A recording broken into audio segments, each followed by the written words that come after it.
Dan untuk itu,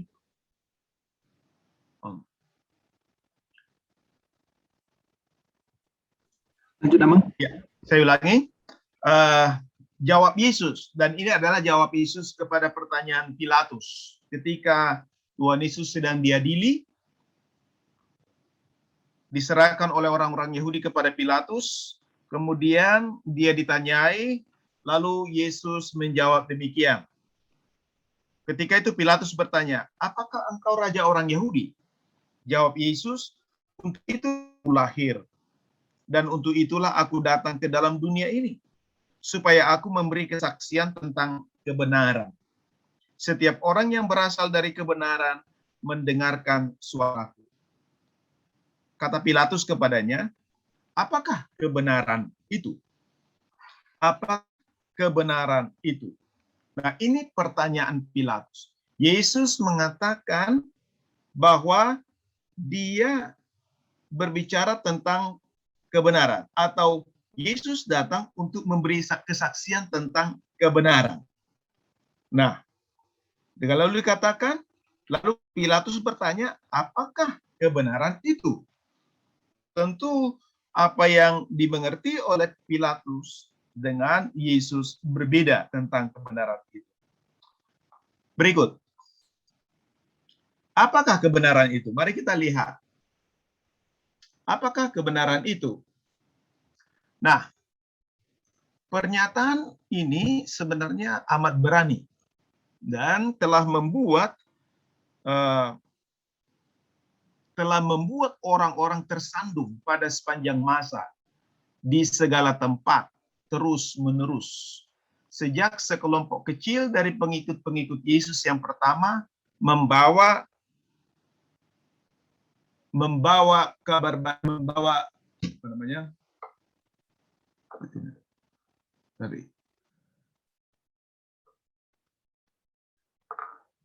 Membawa berita itu keluar dari kota Yerusalem ke seluruh wilayah tanah Yudea, Samaria, dan kemudian ke ujung dunia. Kita tahu ketika Tuhan Yesus akan naik ke surga, meninggalkan murid-murid, dia berpesan kepada mereka bahwa mereka harus menunggu di Yerusalem.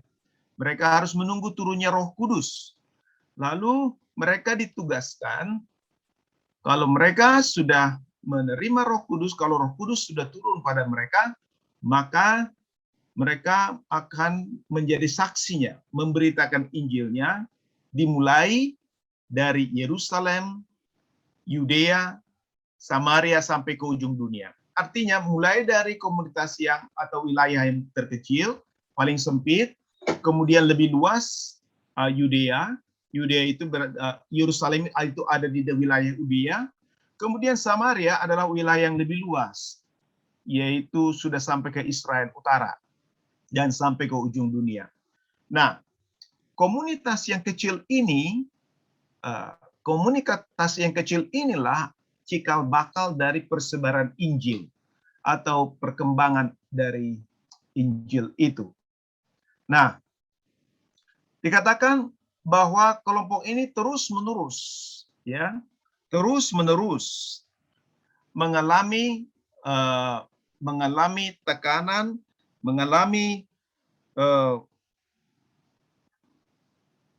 bahkan mengalami penganiayaan, hingga kita lihat Injil itu tetap mengalami penekanan dan Injil itu semakin berkembang ke seluruh dunia atau ke wilayah-wilayah yang lebih luas. Nah, kembali kepada apa tadi, dikatakan apakah kebenaran itu? Kebenaran itu kalau Tuhan Yesus mengatakan di dalam Yohanes 14 ayat 6, akulah jalan dan kebenaran dan hidup. Kalau kalau tadi Pilatus bertanya apakah kebenaran itu, Pilatus tidak mendapat jawaban lagi dari Tuhan Yesus. Oleh karena jelas berbeda sekali, atau dia tentu tidak akan mampu memahami jika Yesus menjelaskan apa itu kebenaran. Setidaknya dia tertarik untuk mengetahui apa itu kebenaran. Yang penting yang dipikirkan Pilatus adalah bahwa Yesus itu diperhadapkan kepadanya hanya karena masalah-masalah keagamaan orang-orang Yahudi. Hanya karena atau berkaitan dengan hukum-hukum agama Yahudi. Itu yang membuat Yesus diadukan kepada Pilatus. Nah, saudara yang dikasihi Tuhan, bahwa Yesus mengatakan, kita lihat kepada murid-muridnya, dia menjelaskan bahwa dialah jalan, kebenaran, dan hidup. Dengan demikian, bahwa kebenaran itu adalah Yesus sendiri. Kalau dalam bahasa Yunani disebut aletheia. Aletheia itu artinya kebenaran dalam arti faktual. Berbeda, kalau dalam bahasa Inggris disebut truth. Ada juga kebenaran dalam bahasa Inggris yang lain disebut dengan righteousness. Tetapi itu berbeda antara truth dengan righteousness. Nah, dalam bahasa Yunani pun berbeda itu istilah yang digunakan. Kalau aletheia atau truth itu adalah aletheia, kebenaran faktual. Sedangkan righteousness itu dengan bahasa yang lain dalam bahasa Yunani disebut dikaiosune. Nah, kembali kita pada pokok. Dikatakan Yesuslah kebenaran itu. Yesuslah yang diikuti oleh para murid 12 orang yang dimulai dengan 12 orang. Jadi dikatakan tadi bahwa kebenaran itu adalah Yesus sendiri. Dan mereka setelah Yesus naik, murid-murid ini yang menjadi cikal bakal perkembangan dari pemberitaan Injil dan yang menjadi juga perkembangan dari berdirinya gereja-gereja di mana-mana. Next.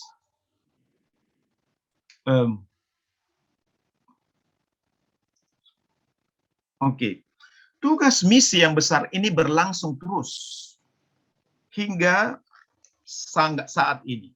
Jadi, kalau dulu misi itu dimulai oleh para rasul, mulai dari 12 orang, berkembang kemana-mana.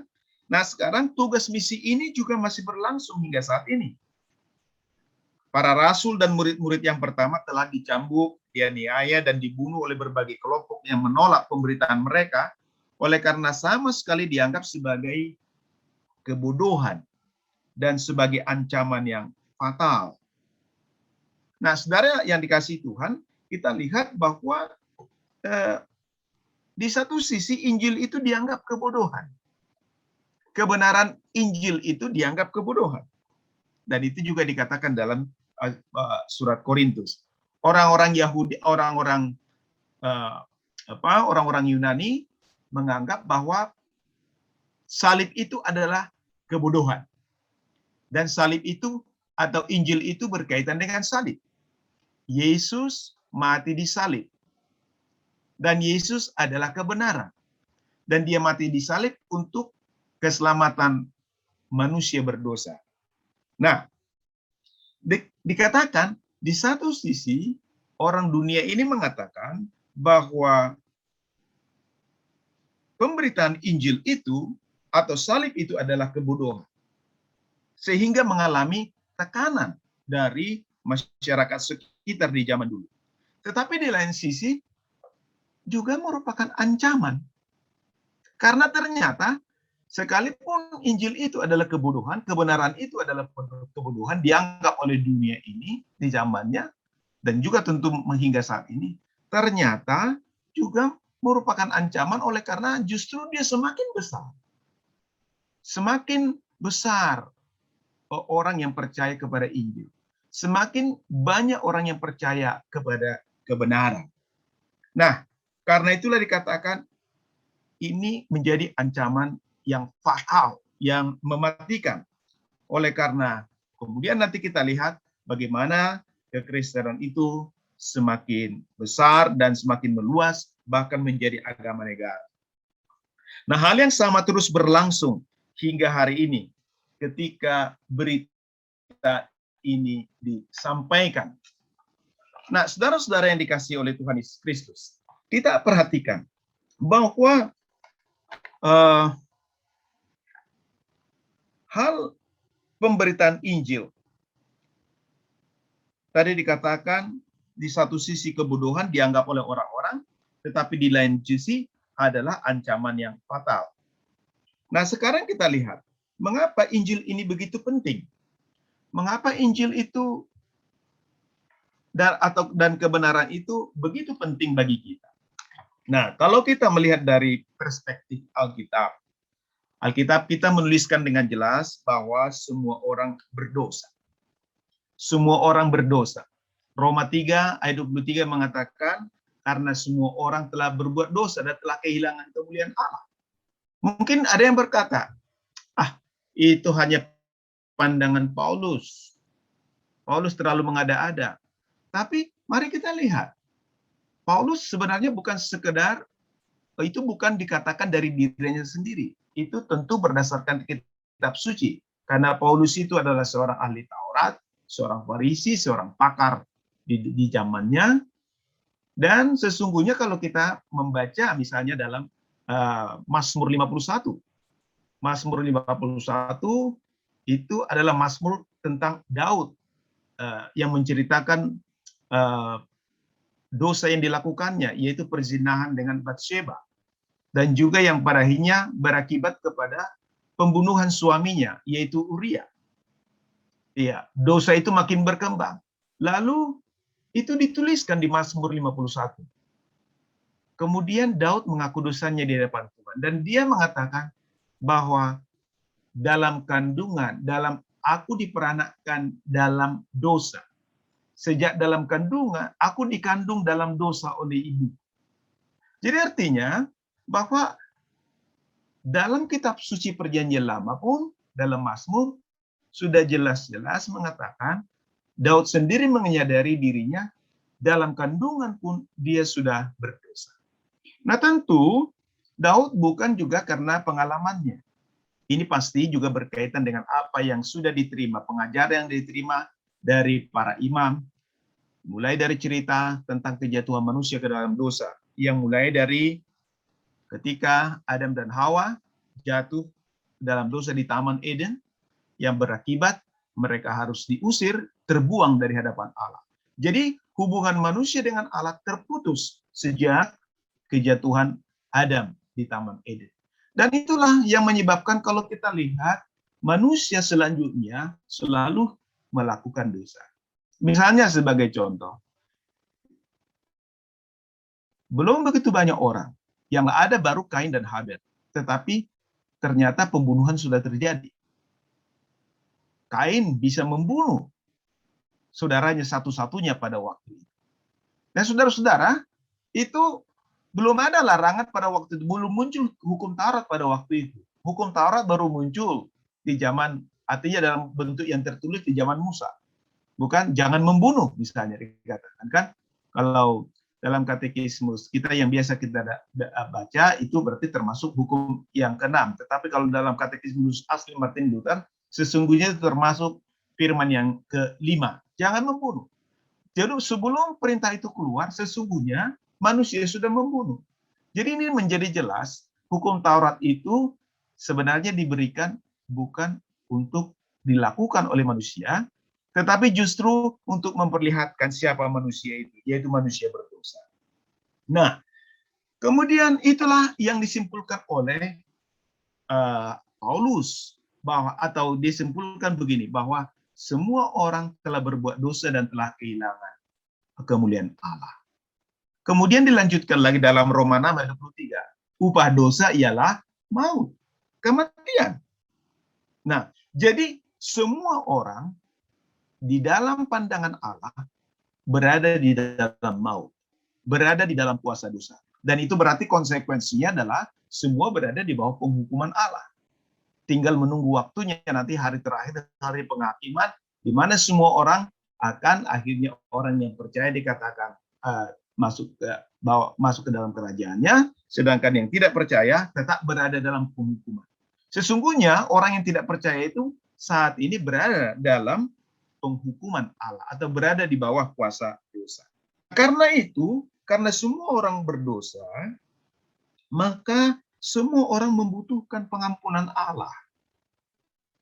Bagaimana supaya manusia itu memperoleh pengampunan Allah? Nah, Maka yang Allah lakukan adalah Ia mengutus anaknya Yesus Kristus. Ya. Dia mengutus anaknya Yesus Kristus supaya ada jalan. Seperti Tuhan Yesus tadi katakan dalam Yohanes 14 ayat 6, akulah jalan dan kebenaran dan hidup. Tidak seorang pun yang sampai kepada Bapa kalau tidak melalui aku. Jadi supaya manusia bisa diselamatkan kembali atau beroleh pengampunan Allah, itu sebabnya dikatakan Allah mengutus Yesus Kristus anaknya yang tunggal. Dan Yesus itu adalah Allah sejati dan manusia sejati. Kita nanti tentu lebih lanjut kita akan melihat dalam pengakuan iman rasuli dalam bagian itu. Tapi saya mau singgung sedikit dikatakan bahwa aku percaya kepada Yesus Kristus anak Allah yang tunggal Tuhan kita dan seterusnya. Untuk kita sudah kita hafal. Dan Martin Luther memberikan penjelasan apa artinya. Aku percaya bahwa Yesus Kristus Allah sejati dilahirkan dari sang sejak kegagalan dan juga manusia sejati dilahirkan oleh anak darah Maria adalah Tuhanku. Jadi kita lihat Yesus Kristus itu Allah sejati dan manusia sejati yang dilahirkan seorang perawan dengan tujuan untuk melakukan kehendak Allah. Menjalani kehidupan dan ketaatan yang sempurna kepada Allah. Supaya Ia melakukan bagi kita apa yang tidak pernah dapat kita lakukan. Artinya supaya kita bisa sampai kepada Allah, supaya kita bisa beroleh pengampunan Allah, maka Dia harus mengutus anaknya Yesus Kristus. Nah, Yesus Kristus itu sudah mati di kayu salib. Tetapi bagaimana kita bisa menerimanya? Menerima apa yang dilakukan oleh atau yang dikerjakan oleh Kristus di kayu salib itu. Maka dikatakan Dia mengutus Roh Kudus-Nya. Allah mengutus Roh Kudus-Nya. Pengakuan iman rasuli bagian ketiga, aku percaya kepada Roh Kudus. Apa artinya? Ya, kalau dikatakan oleh Luther lagi bahwa aku tidak dapat dengan pikiranku ataupun kekuatanku sendiri percaya kepada Yesus Kristus Tuhanku. Tetapi Roh Kudus telah memanggil aku melalui Injil.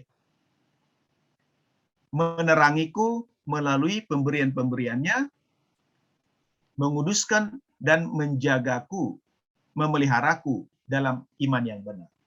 Jadi artinya, dalam untuk menerima keselamatan atau pengampunan dari Kristus, atau supaya kita bisa sampai kepada Kristus, maka Roh Kudus harus memanggil kita.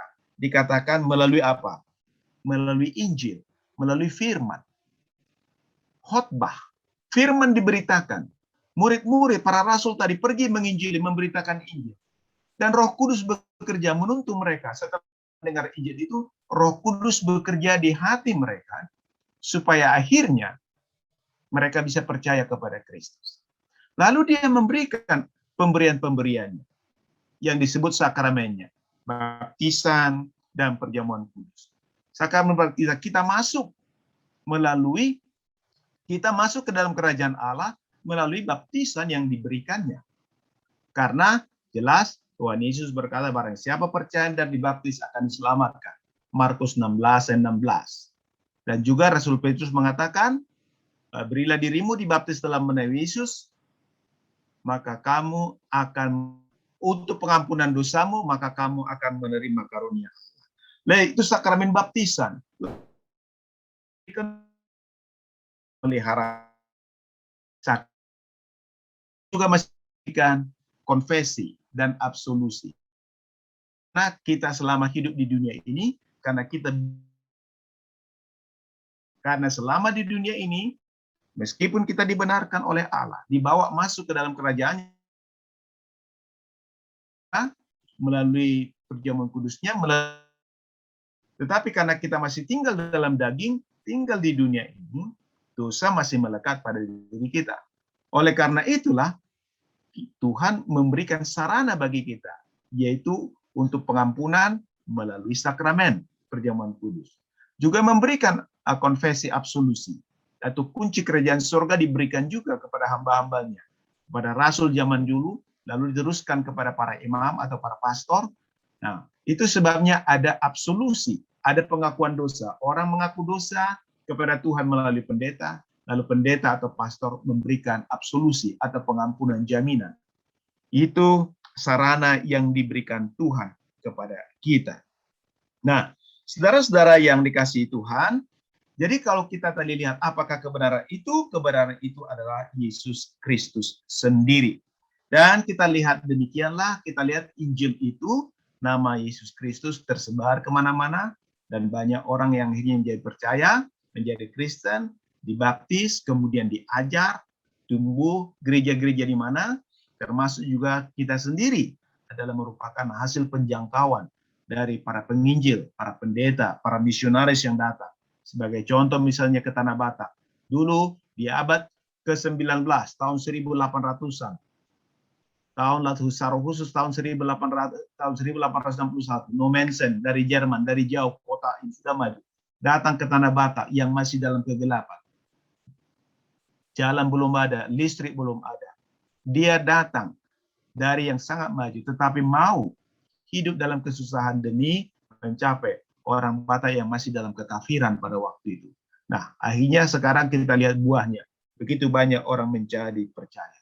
Nah, itulah kuasa dari Injil seperti yang diberitakan oleh Amang Pendeta Sitio tadi. Injil adalah kuasa Allah yang sangat dahsyat. Karena itu aku tidak malu. I'm not ashamed of the gospel. Karena Injil itu adalah kekuatan Allah. Dalam bahasa Indonesia dunamis. Yang kata dinamit dari situ muncul. Dia mempunyai daya ledak yang sangat kuat, luar biasa. Artinya menembusi kekafiran, kegelapan hati kita, kegelapan dunia ini. Nah, saudara-saudara yang dikasihi Tuhan, itulah karya kebenaran. Dan kita lihat, dikatakan tadi Allah Bapa mengutus anaknya Yesus Kristus. Kemudian setelah Tuhan Yesus naik ke surga, dia mengutus lagi Roh Kudus. Untuk apa? Memanggil kita supaya percaya kepada karya Kristus dan kita menjadi anggota kerajaan Allah. Next. Berikut. Ya, sekarang setelah gereja semakin besar, makin bertumbuh, saudara-saudara yang dikasih. Ada juga skandal perpecahan. Berikutnya. Nah, para pengikut Yesus bergerak melintas dunia yang dikenal pada zaman mereka. Memulai jemaat-jemaat Kristen, orang-orang percaya di setiap tempat kemana mereka pergi. Dan saya rasa saya sudah jelaskan tadi itu. Berikut, selanjutnya. Nah, kita lihat pertumbuhan gereja. Nah, jemaat-jemaat ini, kalau kita lihat, dipimpin oleh orang-orang atau laki-laki yang diberi tugas. Ya, untuk meneruskan pengajaran Yesus Kristus dengan memberitakan pengampunannya. Melalui apa? Melalui pemberitaan dan pengajaran firman-Nya, melalui juga pelayanan sakramen. Nah, kalau kita lihat di dalam Kisah Rasul pasal 2, ketika Roh Kudus sudah turun pada hari Pentakosta, lalu kita lihat ada 3.000 orang yang bertobat, yang dibaptis pada waktu itu. Kita lihat dalam Kisah Rasul pasal 2, di sana dikatakan ada kira-kira 3.000 orang. Kemudian orang yang sudah bertobat itu, yang sudah dibaptis itu apa selanjutnya? Apakah sudah selesai? Tidak. Dikatakan mereka bertekun dalam pemberitaan dan pengajaran firman. Murid-murid itu yang sudah dibaptis bertekun dalam pengajaran firman. Dan juga menerima pelayanan sakramennya. Artinya secara khusus sakramen di sini perjamuan kudus. Karena tadi sudah menerima sakramen baptisan, lalu diajar bertumbuh dalam firman-Nya.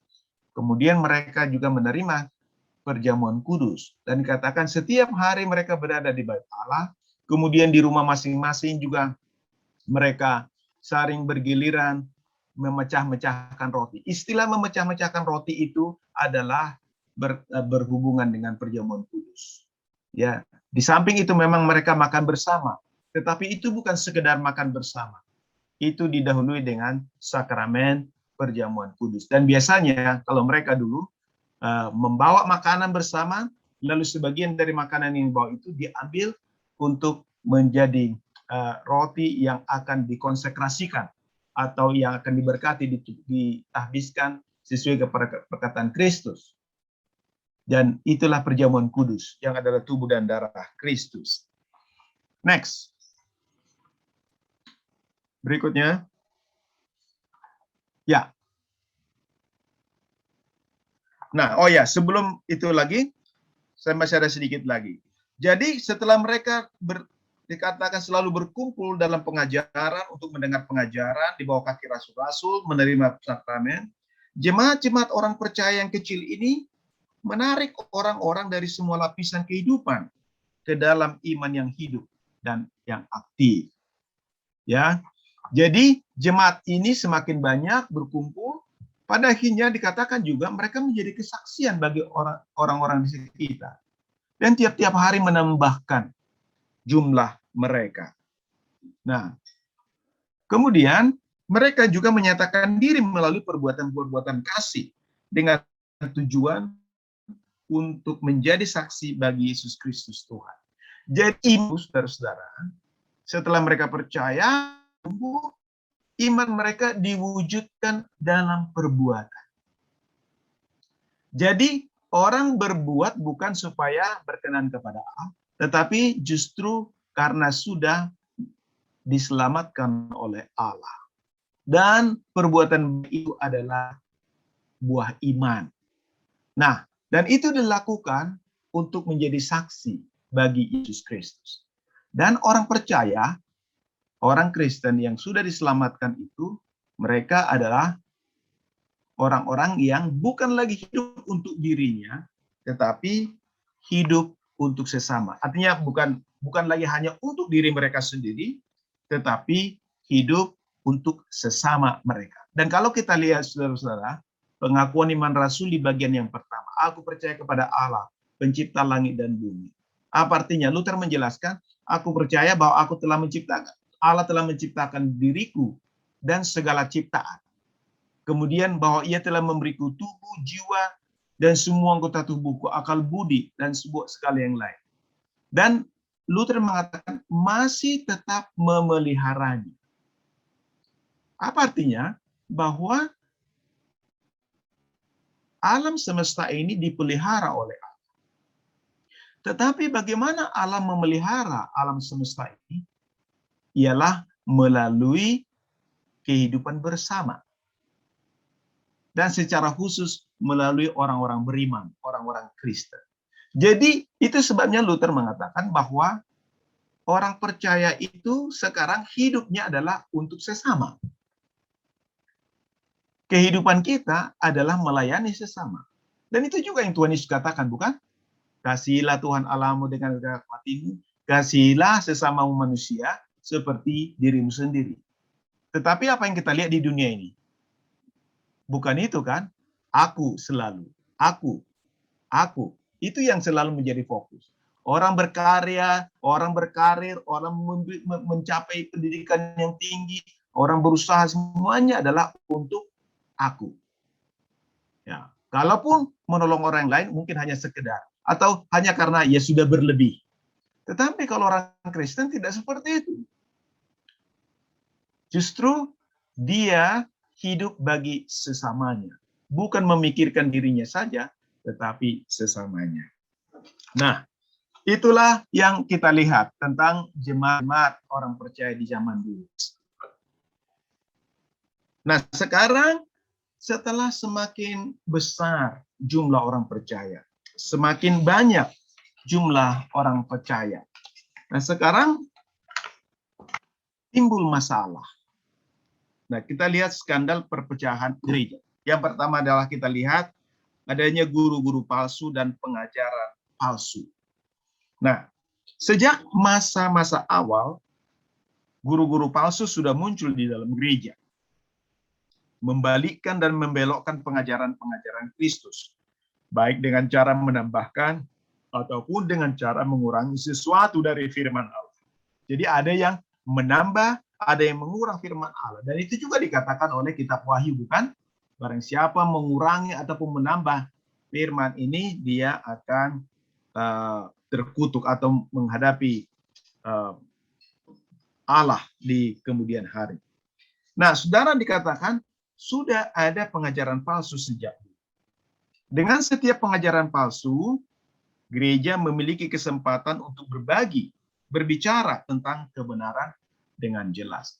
Nah, tidak mungkin kita menghindari pengajaran palsu. Dan itu kenyataan. Sudah dari zaman Tuhan Yesus pun ada pengajar-pengajar palsu. Dan Yesus sendiri sudah mengatakan itu agar mewaspadainya. Dalam Matius 7 dikatakan, waspadalah terhadap pengajar-pengajar palsu. Nah, apalagi Tuhan Yesus sudah tidak ada, naik ke surga. Ya, semakin banyak lagi. Dan itulah kemudian nanti kita lihat mengapa muncul pengakuan-pengakuan iman ekumenis. Seperti pengakuan iman rasuli, pengakuan iman Nisea, pengakuan iman Athanasius, hingga kita lihat munculnya konfesi Augsburg yang ditulis oleh Melanchthon berdasarkan pengajaran Luther dan yang disampaikan di hadapan Kaisar di Jerman pada waktu itu dalam menghadapi pengajaran palsu. Jadi kita lihat saudara-saudara, itu semua itu adalah pengakuan iman yang dibuat seringkas mungkin tetapi menyeluruh dan dalam. Dengan tujuan supaya inilah yang menjadi dasar orang Kristen atau kita dalam dalam memahami iman Kristen, dalam memahami pengajaran Kristen. Baik, berikutnya. Nah, sekarang kita lihat yang kedua. Jadi akan muncul pengajar palsu, guru-guru palsu. Dan sampai saat ini masih ada kita lihat kan. Nah, sebagai contoh mungkin bisa saya sebutkan. Atau Christian Science. Itu semua adalah ajaran-ajaran palsu. Jelas, karena bertentangan dengan Alkitab. Bahkan Yesus Kristus. Yang jelas saksi Yehova tidak mengakui Yesus itu adalah bukan hal yang sangat fatal. Christian Science dan banyak hal yang lain. Hal yang kedua, di samping pengajaran palsu, bahwa ada tantangan, tekanan dan tantangan baru. Ketika pada akhirnya kekristenan diakui secara resmi pada abad keempat, gereja menghadapi tekanan-tekanan dan tantangan-tantangan baru yang datang dengan sikap toleransi yang dinyatakan secara resmi dan bahkan kemudian popularitas di antara orang-orang yang mengakui adanya keuntungan-keuntungan baik di bidang sosial, ekonomi, dan politik ketika mereka menjadi bagian dari gereja. Nah, di abad keempat, kekristenan setelah mengalami penganiayaan yang cukup panjang, setidaknya 3 abad pertama itu mengalami penganiayaan, penindasan. Kita tahu, ya, para rasul juga banyak yang mati syahid. Kemudian bapak-bapak gereja banyak yang dibakar, banyak yang dibunuh dan sebagainya. Dan martir pertama justru kita baca dalam Kisah Rasul, yaitu ketika Stefanus mati dirajam ya oleh orang-orang Yahudi. Itu martir pertama. Dan banyak yang lain. Nah, tetapi justru ketika penganiayaan itu kekristenan atau iman Kristen, kebenaran itu yaitu Yesus Kristus semakin menyebar. Makin meluas, makin banyak orang yang percaya. Nah, yang pada akhirnya kita lihat, akhirnya diakui oleh negara. Bahkan menjadi salah satu agama resmi negara. Nah, ketika dia menjadi stabil, menjadi mantap istilahnya, nah justru menimbulkan masalah baru. Karena apa? Orang pada akhirnya berpikir macam-macam.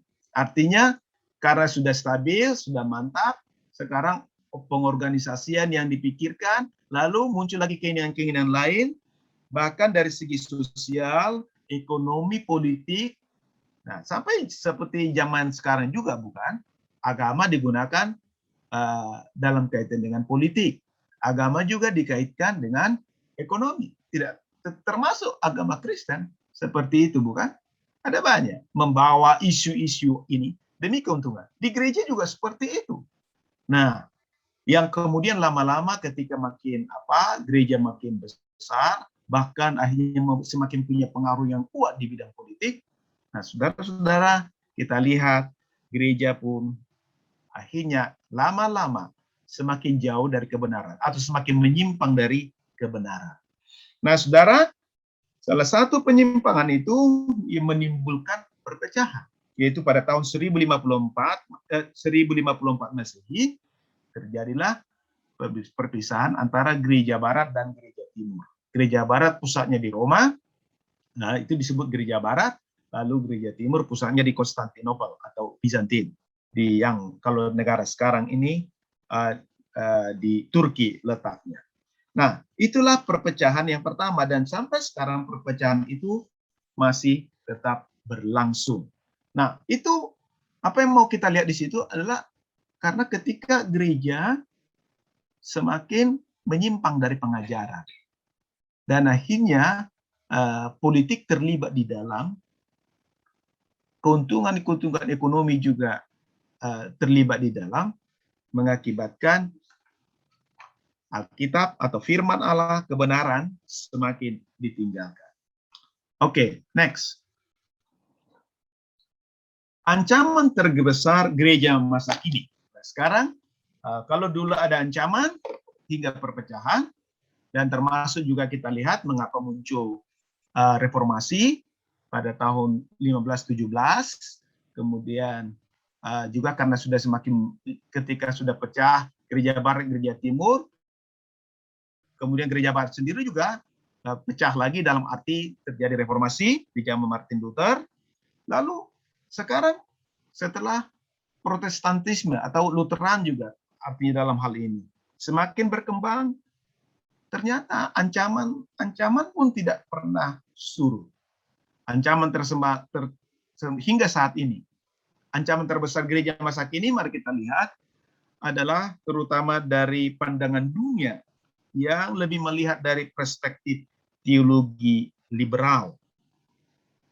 Nah, yang pertama, saudara, hal yang membayang-bayangi seluruh isu ini pada masa kini adalah adanya suatu sikap yang hampir sepenuhnya menerima pandangan dunia dari perspektif teologi liberal yang kita temukan dalam banyak gereja yang disebut arus tenang. Nah, saudara, apa yang dimaksud teologi liberal? Nah, teologi liberal ini muncul ketika sudah muncul apa yang disebut Renaissance, dan tetapi terutama zaman pencerahan atau bahasa Jerman Aufklärung ya. Aufklärung, zaman pencerahan. Di zaman pencerahan, saudara, di sana ada muncul perkembangan di Jerman secara khusus dan umumnya di Eropa, bahwa segala bidang studi, segala ilmu pengetahuan harus melalui laboratorium otak. Artinya, segala sesuatu yang tidak masuk akal harus dibuang. Dan pada waktu itu gelar pun hanya doktor atau PhD, Doctor of Philosophy. Hanya itu saja. Nah, sementara teologi atau Alkitab itu banyak berkaitan dengan hal-hal yang tidak bisa dicerna oleh otak. Karena berkaitan langsung dengan Allah. Itu sesuatu yang tidak kelihatan. Nah, oleh karena munculnya abad pencerahan ini, akhirnya sekarang teologi mau kemana? Jadi seperti itu. Apakah hanya dihapuskan? Padahal itu pada awalnya adalah fakultas yang pertama dan yang utama di zaman itu. Di zaman dulu. Sekarang dia sudah tidak punya tempat. Akhirnya muncullah pemikiran dari para teologi itu, baiklah kalau begitu marilah kita melihat sejarah perkembangan agama-agama saja. Oke, mungkin itu Alkitab kita tidak benar. Oke lah, karena tidak masuk akal. Tetapi paling tidak ini agama ada. Berarti mungkin kita bisa menelusurinya dari segi sejarah agama-agama. Nah, akhirnya muncullah teori-teori. Muncullah ada ini teori A, B, Z, dan seterusnya. Nanti ada apa yang dikatakan, katakanlah sebagai contoh sederhana. Kalau umumnya orang Yahudi mengakui dan orang Kristen mengakui kelima kitab Musa, Kejadian sampai Ulangan itu adalah tulisan Musa. Atau setidaknya semuanya itu berasal dari Musa. Tetapi kemudian di teologi liberal melihat mengadakan studi yang dinamakan studi kritis, sehingga mereka mulai memilah-milah. Oh, ini bukan Musa yang menuliskannya. Ada yang disebut dengan teori Yahwisme, teori Elohis, teori Deuteronomis, teori Priester atau imam-imam. Nah, tentu ini agak rumit, tetapi saya tidak mau menjelaskan lebih jauh. Yang saya mau katakan adalah bahwa ini pada akhirnya tidak diterima dari Musa. Dan ini dikatakan dari periode-periode yang berbeda. Bahkan berkembang lagi pengajaran yang mengatakan bahwa ini adalah ciptaan para imam. Seperti itu. Nah, inilah yang disebut teologi liberal. Dan yang pada akhirnya bukan hanya menyangkali misalnya mujizat-mujizat, cerita-cerita mujizat. Misalnya orang Israel menyeberang di Laut Merah atau di Laut Teberau, itu hanya fiksi. Ya seperti itu, hanya cerita saja yang dibuat oleh orang Israel. Atau hingga pada kebangkitan Kristus itu diragukan. Dan bukan hanya itu, apakah Yesus itu benar-benar lahir dari perawan Maria, itu juga dipertanyakan. Nah, itulah perspektif teologi liberal. Dan dunia semakin menerima itu. Dan itu bagi mereka cocok. Nah, sebagai akibat, saudara, yang kedua, pandangan teologi liberal ini menimbulkan apa? Menimbulkan skeptisisme terhadap pernyataan-pernyataan kebenaran yang spesifik dan penolakan terhadap sikap yang menyatakan bahwa ada satu dan hanya satu saja kebenaran yang menyelamatkan, yakni ditemukan dan ada di dalam Yesus Kristus. Nah, tadi saya sudah katakan. Ya, tentu kalau sudah dari perspektif teologi liberal, ya tidak ada lagi kebenaran yang mutlak. Bahkan sama sekali tidak ada kebenaran itu. Itu hanya masalah hubungan sosial saja pada akhirnya. Yang berikut, kecenderungan ini telah melempangkan jalannya ke dalam semua lembaga atau denominasi gereja besar, baik Katolik maupun Protestan. Ada yang tidak disadari oleh kebanyakan, apa yang tidak disadari oleh kebanyakan orang awam yang memiliki niat baik adalah bahwa di dalam banyak denominasi Kristen, termasuk gereja-gereja Lutheran yang lebih besar misalnya di Amerika dan di seluruh dunia, Alkitab tidak lagi dianggap sebagai firman Allah yang sesungguhnya. Nah, Alkitab itu hanya semacam kitab tua saja. Berikut, itulah ancaman-ancaman gereja masa kini. Kita masih berapa lama lagi, Amang ya? Saya jangan sampai kebablasan. Ini padahal masih ada satu topik lagi ya. Lanjut aja, Amang. Ya? Soalnya di subsesi berikutnya itu sudah banyak juga kan kita dibahas di bagian ini begitu loh. Lanjut aja, Amang. Oke. Kalau ya. Nah, sekarang ya, mengkonfrontir tantangan-tantangan itu pada masa kini, ya. Nah, sekarang artinya kita diperhadapkan dengan zaman kini. Nah, zaman yang terus berubah, ya, zaman yang terus berubah di mana kita hidup di dalamnya. Zaman modern, nah bukan lagi modern, sudah post modern istilahnya, bukan? Meskipun sebenarnya istilah post modern ini juga tidak mudah mengertinya, karena di satu sisi masih banyak orang yang hidup secara kuno, tetapi di lain sisi sudah banyak yang hidup postmodern. Nah, ini adalah masa-masa yang terus berubah di mana kita hidup di dalamnya.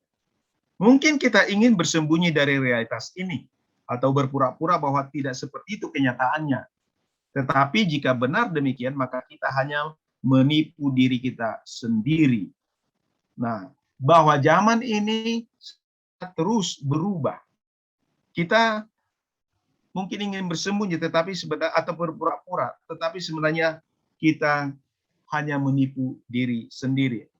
Nah, misalnya seperti kita lihat yang ditampilkan tadi sebelumnya. Ya, kita lihat ada ini pengkhotbah populer. Ini siapa namanya, Joel Osteen ya, gitu ya.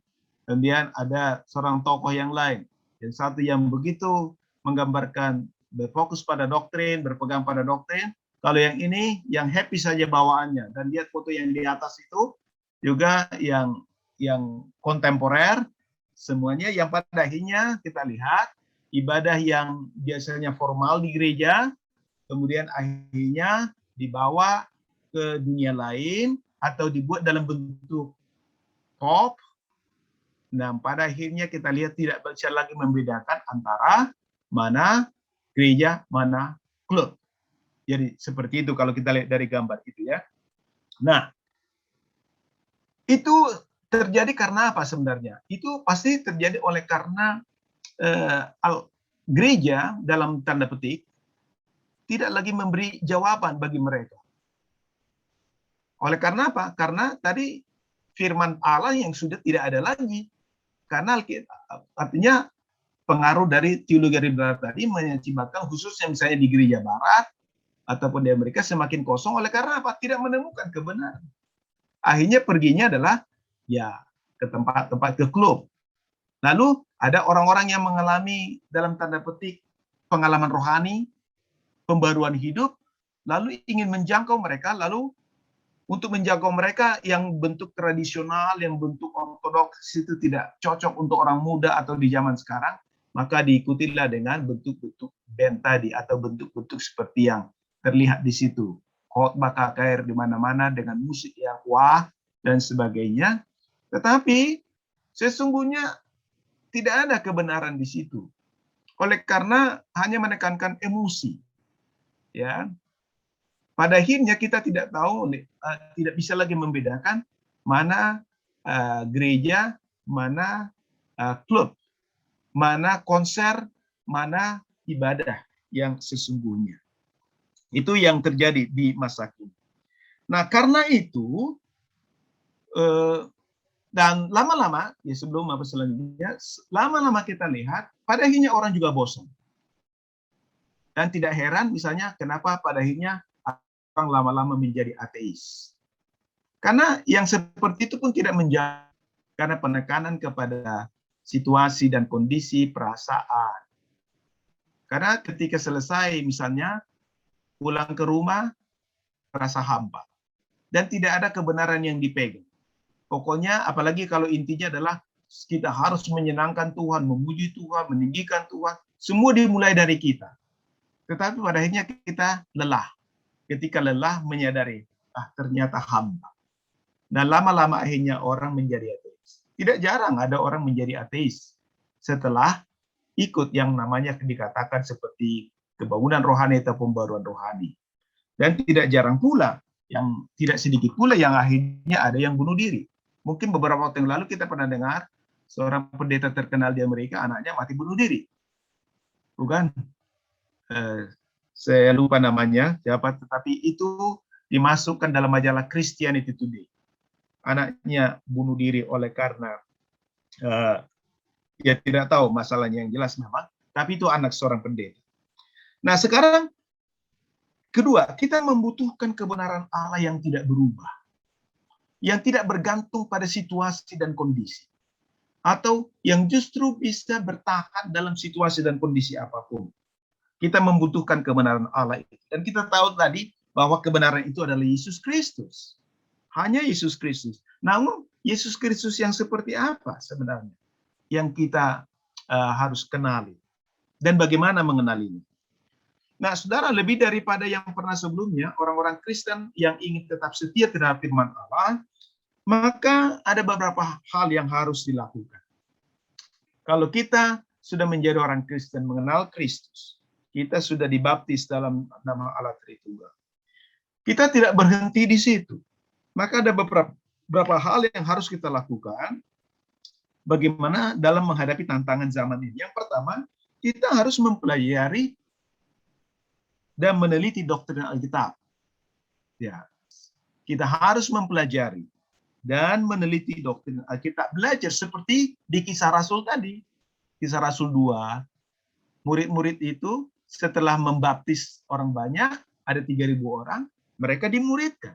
Pengajaran. Dan setelah pengajaran, diajar firman Allah, mereka menerima apa? Sakramen, perjamuan kudus, perjamuan Tuhan. Karena perjamuan Tuhan itu diberikan untuk pemeliharaan rohani mereka. Jadi bukan hanya kognitif, bukan hanya otak yang diisi tentang firman, tetapi juga menerima misteri kehadiran Kristus melalui perjamuan kudus itu. Nah, hal yang kedua atau B, kita perlu membiasakan diri mengetahui dasar-dasar sejarah gereja. Nah, jadi termasuk misalnya Kisah Rasul itu juga adalah bagian dari sejarah gereja. Kemudian mengapa muncul pengakuan iman rasuli dan seterusnya, itu adalah bagian dari sejarah gereja atau muncul di dalam konteks sejarah, dalam konteks situasi tertentu. Karena itu kita perlu mengetahui mengapa pengakuan iman rasuli itu. Misalnya, mengapa kita harus mengucapkan pengakuan iman rasuli setiap minggu di gereja. Mungkin banyak orang yang tidak mengerti. Dan saya harus akui, sampai saya SMA, itu saya tidak mengerti mengapa itu selalu diucapkan. Mahasiswa teologi. Karena cenderung hanya ya sebagai pengakuan saja karena kebiasaan. Tetapi apa hubungannya? Tidak tahu. Apa artinya itu dalam konteks liturgi? Tidak tahu. Jadi itu ada artinya. Dan dalam konteks apa itu disampaikan. Jadi kita mengucapkannya itu tidak asal keluar begitu saja secara otomatis. Nah, jadi dasar-dasar sejarah gereja kita perlu ketahui. Termasuk juga sampai nanti kita mengapa ada konfesi Augsburg. Mengapa juga ada Bukonkor. Hal yang ketiga, dengan tren-tren modern dan pokok-pokok masalah yang sedang diperhadapkan dengan gereja. Jadi kita, di samping kita tahu perkembangan sejarah gereja, terutama yang penting-penting, yang pokok, lalu dengan dunia sekitar kita juga harus familiar. Apa yang sedang terjadi? Kita misalnya pernah mendengar kalau di tahun 80-an dan 90-an, ada muncul dengan apa? Pengajaran Children of God. Ada kemunculan Toronto Blessing, ada macam-macam. Ada juga dalam konteks Indonesia beberapa tahun yang lalu, misalnya di Bandung, mungkin kita tahu itu, yang kebetulan juga orang Batak, bukan? Mengapin Sibuaya, bagaimana itu mengatakan bahwa Yesus akan datang di Bandung, ya, di daerah Jawa Barat. Itu sekitar tahun 90-an ya, saya lupa. Nah, orang berkumpul dari berbagai daerah dari Indonesia ke sana. Nah, mengapa seperti itu? Lalu tren yang lain lagi, kita lihat bahwa muncul apa yang disebut feminisme, ya, melihat Alkitab dari perspektif perempuan. Bahkan muncul akhirnya apa? Ungkapan bahwa sekarang Tuhan itu atau Allah itu tidak lagi hanya yang disapa sebagai Bapa, tapi juga ibu, begitu. Karena dia bukan laki-laki, kata mereka. Itu juga ibu. Nah, itu sebagai contoh. Nah, masih ada lagi yang lain. Misalnya kita lihat pernikahan sejenis. Ya, pernikahan sejenis laki-laki dengan laki-laki, perempuan dengan perempuan. Nah, ini adalah tren-tren. Dan kita lihat itu semakin berkembang di seluruh PBB misalnya. Tidak lagi menganggap transgender itu ataupun menyukai sejenis itu sebagai penyakit, atau orang homoseksual tidak lagi disebut itu sebagai penyakit. Kalau dulu itu dianggap penyakit, tapi sekarang nggak boleh lagi. Nah, kita lihat kan bagaimana. Akhirnya sampai gereja pun dituntut untuk memberkati pernikahan sejenis. Dan di Indonesia juga sudah mulai ada orang-orang tertentu yang mendukung itu. Bahkan ada pendeta yang mulai mendukung itu, yang tidak perlu saya sebutkan di sini. Nah, saudara-saudara, kita lihat itu adalah tren-tren modern, pokok-pokok masalah. Dan baru-baru ini di gereja Lutheran Finlandia, bisopnya itu sekarang sedang mau diadukan ke dihukum oleh karena dia menulis sebuah buku yang menentang homoseks, padahal itu sebenarnya ditulis sebelum muncul peraturan atau hukum di Finlandia. Dan itu dibawakan. Nah, itu mungkin nanti kita bisa bahas. Tapi artinya, inilah kita lihat tantangan-tantangan yang semakin besar di masa kini. Lalu yang keempat, mendapat pengajaran yang berkualitas tinggi dan mendalam tentang kebenaran Kristen. Ya, selanjutnya. Jadi kita perlu mendapat pengajaran yang berkualitas tinggi. Nah, dari siapa kita mendapatkan itu? Mari kita lihat selanjutnya. Next. Belum? Ya.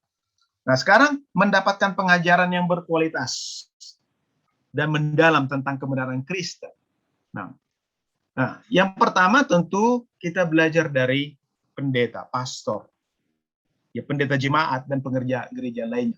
Tentu pengerja ini memang ya di zaman sekarang kita harus bisa memastikan bahwa pendeta itu adalah orang yang berkualitas, dalam arti bukan hanya dari segi intelektualitasnya, tetapi bagaimana dia pemahamannya, keyakinan, apakah dia mengikuti doa gereja, dan jangan-jangan sekarang tidak lagi dimengerti dogma. Nah, saudara-saudara, kalau lihat pengakuan iman gereja kita misalnya, gimana ya? Mungkin saya tidak bisa sebutkan barangkali. Atau saya katakanlah, karena dulu saya juga sebagai orang yang di CD di HKBP, tetapi saya tidak pernah dulu melihat apa itu katekismus kecil. Apalagi konfesi HKBP, saya tidak pernah lihat itu dulu. Nah, artinya berarti tidak pernah diajarkan. Ketika sudah tidak diajarkan, itu artinya apa?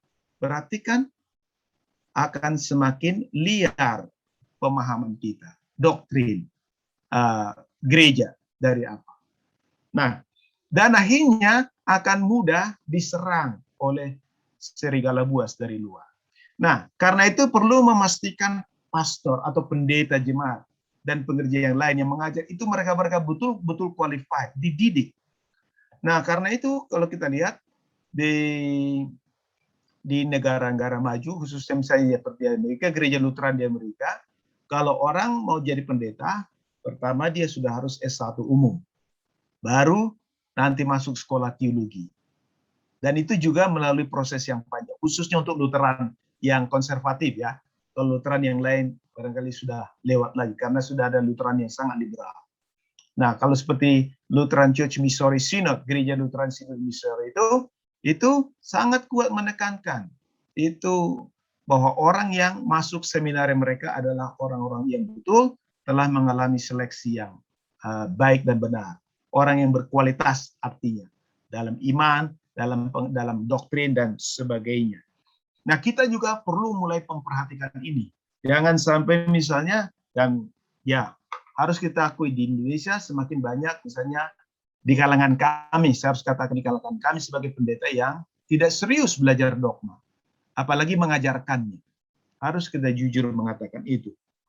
Lalu yang kedua, para orang tua harus setia berusaha dengan penuh perhatian mendidik anak-anak mereka. Nah ini, para orang tua ini mendidik.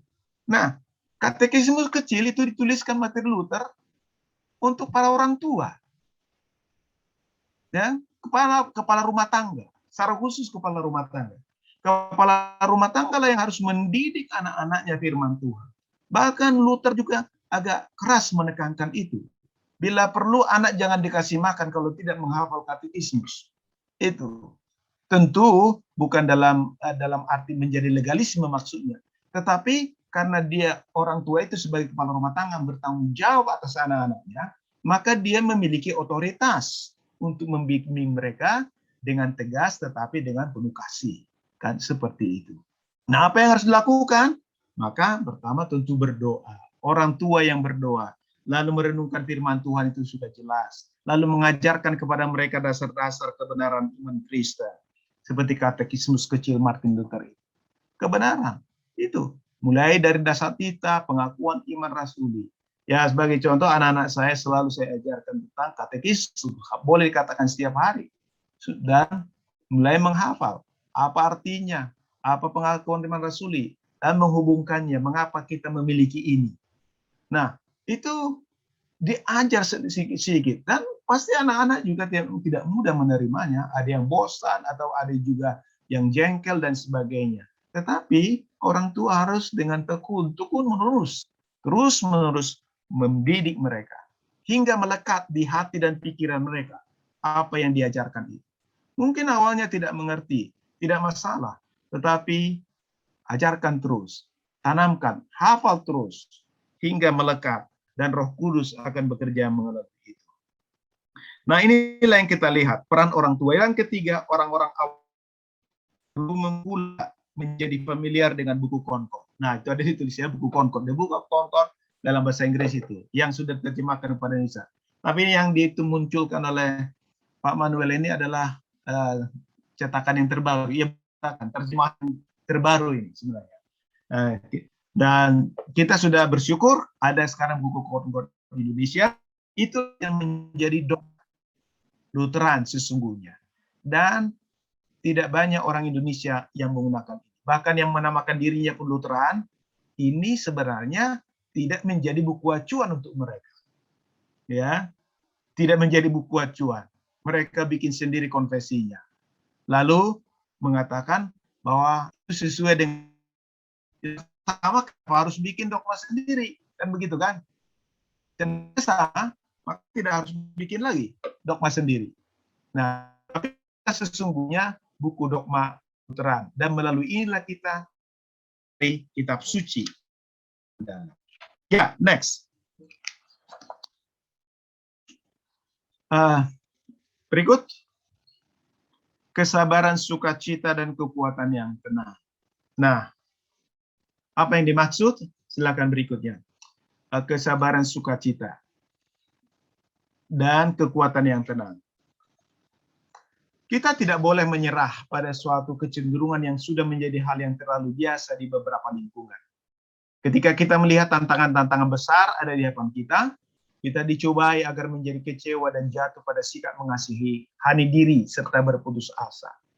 Meskipun kita selalu berjaga-jaga dan menyadari adanya kemendesakan tugas misi yang diberikan Tuhan, kita melakukan berbagai tugas panggilan hidup kita harus dengan kesabaran yang penuh sukacita dan dengan kekuatan yang tenang.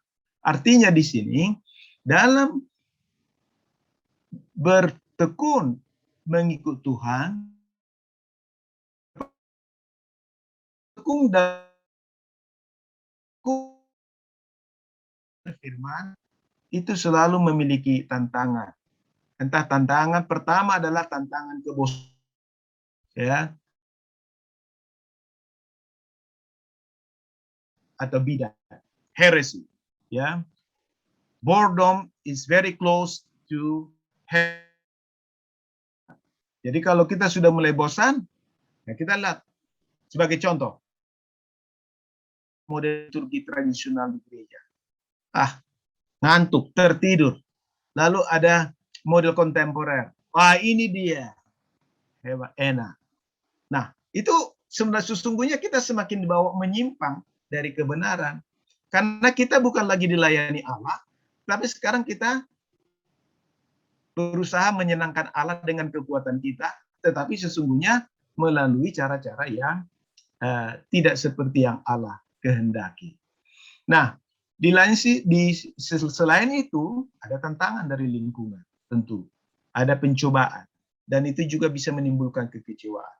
Atau tidak usah jauh-jauh. Ketika kita mungkin mulai bertekun di rumah kita, kalau kita sebagai kepala rumah tangga, atau mungkin sebagai anak yang mulai bertumbuh dalam pengenalan Tuhan, lalu lingkungan kita pasti menjadi tantangan bagi kita. Entah dari anak-anak, entah dari orang tua, entah dari kakak adik atau saudara-saudara. Itu tidak mudah, ya. Dan kita bisa menjadi kecut hati atau kecewa. Nah, tetapi dan pada akhirnya bisa juga jatuh mengasihani diri dan berputus asa. Maka tetapi kita dikatakan harus terus-menerus berjaga-jaga dan terus melakukan berbagai tugas panggilan kita, hidup kita dengan penuh kesabaran dan sukacita. Kesabaran dan sukacita dan dengan kekuatan yang tenang. Ya, inilah saya rasa bagian tentang kebenaran yang tidak berubah di tengah zaman yang tidak berubah. Atau di tengah zaman yang berubah. Yang bukan hanya berubah, selalu berubah. Zaman ini selalu berubah. Nah, baik, itu pokok pertama. Saya rasa kalau ada yang mau bertanya atau apakah kita akan langsung lanjut pada berikutnya? Mungkin lanjut dulu, Amang. Oke. Untuk teman-teman nanti PowerPoint ini akan kita share kepada teman-teman. Baik, Amang, dipersilakan untuk yang berikutnya. Sekarang bagaimana dengan Injil? Nah, ada 5 pokok yang akan kita bahas. Bagaimana dengan Injil? Ya, next. Mengapa kita membutuhkan Injil? Ya, mengapa kita membutuhkan Injil? Apakah Injil itu? Kemudian bagaimana kita menerima keselamatan yang besar ini dalam hidup kita pada masa kini? Bagaimanakah Allah membuat kita berespon pada Injilnya? Bagaimanakah Injil dikaburkan atau dibuat menjadi tidak jelas? Itulah pokok tentang bagaimana dengan Injil. Berikutnya, next. Nah, mengapa kita membutuhkan Injil? Nah, kita lihat ya. Sungguh tidak dapat kita mengerti betapa baik berita Injil itu sudah mengerti bahwa betapa buruknya keadaan kita tanpanya. Artinya, bahwa kita tidak akan tahu Injil itu sungguh baik kalau kita tidak mengerti bahwa betapa buruknya kita tanpa Injil. Kita adalah orang-orang berdosa yang malang. Setiap hari kita berdosa dan tidak layak mendapatkan apapun kecuali murka dan penghukuman Allah. Dan ini sesungguhnya berkaitan dengan apa yang dikatakan oleh penjelasannya terhadap permohonan yang keempat. Dalam permohonan keempat, saya singkit dalam doa Bapa kami, berikanlah kami pada hari ini makanan kami secukupnya. Apa artinya? Martin Luther mengatakan bahwa sesungguhnya Allah memberikan makanan sehari-hari terhadap setiap orang, bahkan terhadap semua orang jahat. Lalu kalau begitu mengapa kita berdoa? Kita berdoa sesuai permohonan ini, katakan agar Allah menuntun kita untuk menyadari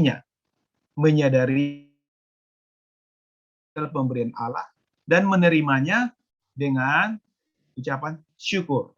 Dan apakah makanan sehari-hari itu disebutkan mulai dari pakaian, minuman, makanan, dan selanjutnya secara komplit. Lalu permohonan yang kelima dikatakan, dan ampunilah kami akan kesalahan kami, seperti kami juga mengampuni orang yang bersalah kepada kami. Nah, di situ Martin Luther mengatakan, apa artinya itu? Dikatakan oleh Martin Luther, Allah kita berdoa sesuai permohonan ini agar Allah tidak memperhitungkan atau memandang dosa-dosa kita. Nah, agar Allah tidak memandang dosa-dosa kita ataupun menolak doa-doa kita. Itu. Sebab kita tidak layak atas apa yang kita minta. Juga tidak berhak atas semuanya itu. Tetapi kita berdoa agar oleh anugerahnya Dia memberikan semua yang kita pohonkan kepadanya. Oleh anugerah. Alasannya apa? Sebab setiap hari banyak kali kita berdosa. Setiap hari, ingat. We sin daily much. We sin daily much. Kita berdosa banyak kali tiap-tiap hari. And deserve nothing. Dan tidak berhak atas apapun.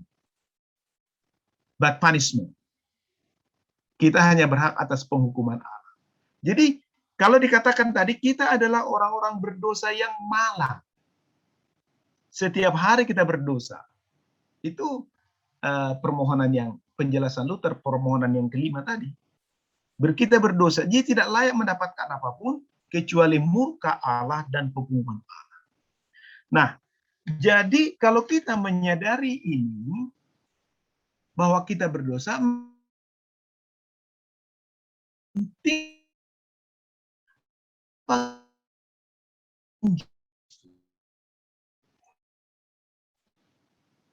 berikutnya, yang berikut. Next.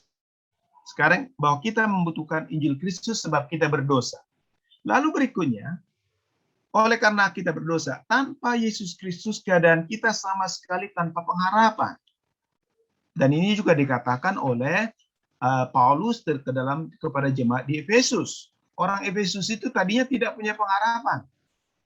Bahkan tidak punya Allah. Jauh dari Allah. Nah, jadi orang yang tanpa Kristus itu adalah orang yang tanpa pengharapan. Kitab suci menjelaskan bahwa manusia telah mati oleh karena pelanggaran-pelanggaran dan dosanya. Tanpa kemurahan dan pembasuhan Allah melalui darah Yesus Kristus, hukuman kekal di neraka telah menanti kita. Oleh karena itu kita sangat membutuhkan Injil. Tadi sudah disebutkan di awal juga, bukan? Bahwa semua orang berdosa. Setiap kali, setiap hari pun kita berdosa. Oleh karena kemurahannya, dia mengutus Yesus untuk pengampunan atas kita, atas dosa kita. Jadi, mengapa kita membutuhkan Injil? Oleh karena kita berdosa. Berikut. Apakah Injil itu? Next. Kata Injil adalah suatu terjemahan dari bahasa Yunani, ya.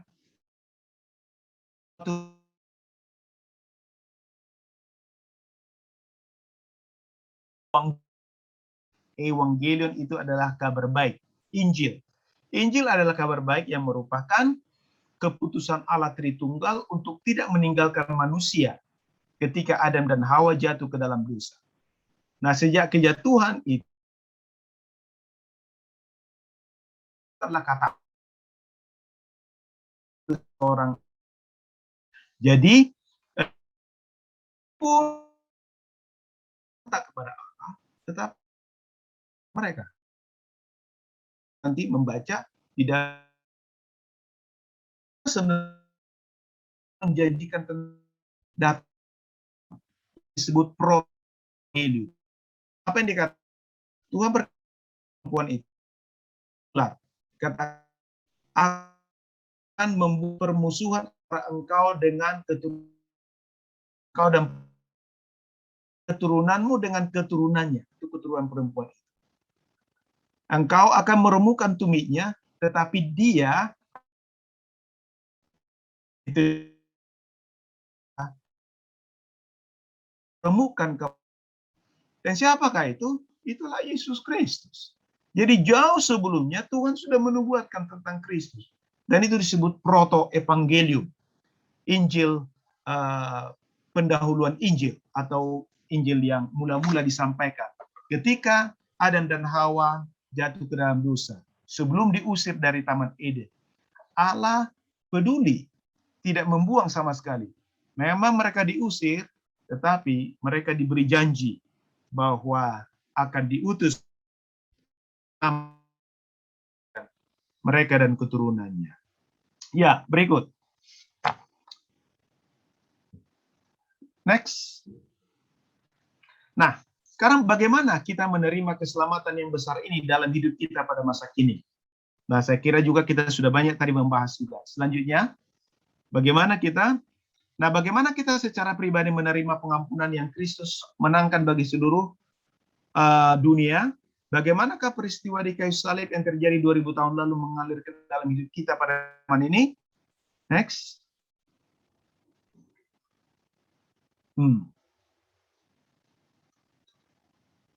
Di sini juga terdapat kabar yang sangat baik. Allah melalui Injilnya menawarkan pada kita pengampunan dan menolong kita terhadap dosa dengan beberapa cara.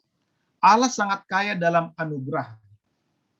Dia memberitakan Injilnya bagi kita melalui firman-Nya. Pertama, melalui Injilnya. Yohanes 3 ayat 16 sangat terkenal, Tuhan.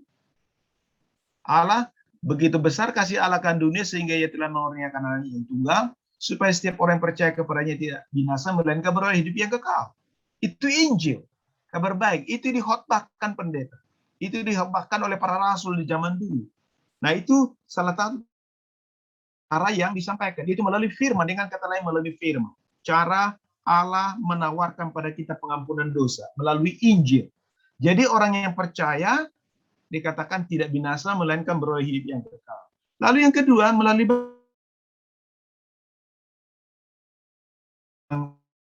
19 tadi kan,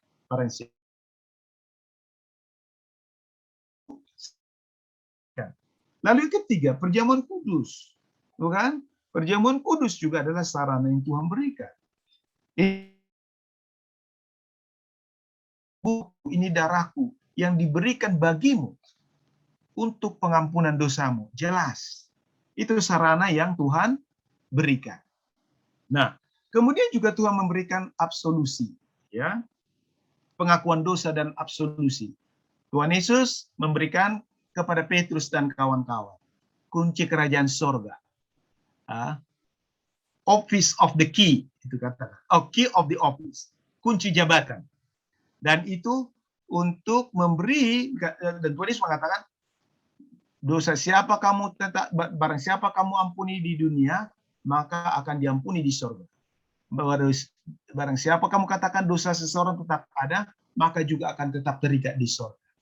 Nah, itulah pentingnya para imam, pentingnya pendeta. Allah memberikan kepada mereka kunci kerajaan surga. Tentu jangan disalahpahami. Barangkali nanti akan kita bisa belajar itu lebih lanjut. Tapi itu adalah salah satu. Itu sebabnya kalau kita lihat di gereja Katolik, ada jemaat yang datang mengaku dosa kepada pastor secara pribadi. Dan itu sebenarnya bukan milik Katolik. Itu milik gereja mula-mula. Ya. Bukan, itu milik kita, milik semua orang Kristen sebenarnya. Hanya sayang ketika katekismus Martin Luther terjemahkan ke bahasa Batak pertama-tama, kemudian bahasa Indonesia, bagian ini dihilangkan, entah mengapa. Tidak ada konfesi dan absolusi. Tetapi di dalam katekismus yang asli, dan nanti bisa juga di buku Concord, itu ada itu, konfesi. Dan itu masih dipraktekkan juga di gereja-gereja Lutheran, sebenarnya. Nah, di Indonesia entah mengapa pada waktu itu kita tidak tahu, mungkin kita perlu telusuri nanti. Nah, kemudian, inilah cara-cara yang Allah sediakan bagi kita pada zaman ini, untuk dipakai sebagai sarana dalam menerapkan keselamatan yang Kristus menangkan bagi dunia dalam kehidupan kita secara pribadi. Sarana yang diberikan Kristus. Next. Ya, bagaimanakah Allah membuat kita berespon? Nah, sekarang bagaimana membuat kita berespon? Berikut. Nah, kita mengasihi Allah, ya, karena Dia lebih dahulu mengasihi kita. Tuhan kita bekerja di dalam diri kita, baik untuk menyatakan kehendak, maupun untuk melakukan apa yang berkenan padanya. Jadi pertama, Allah mengasihi kita lebih dulu. Dia lebih dulu bekerja di dalam diri kita untuk menyatakan kehendak maupun untuk melakukan apa yang diberikan, apa yang berkenan kepadanya. Berikut.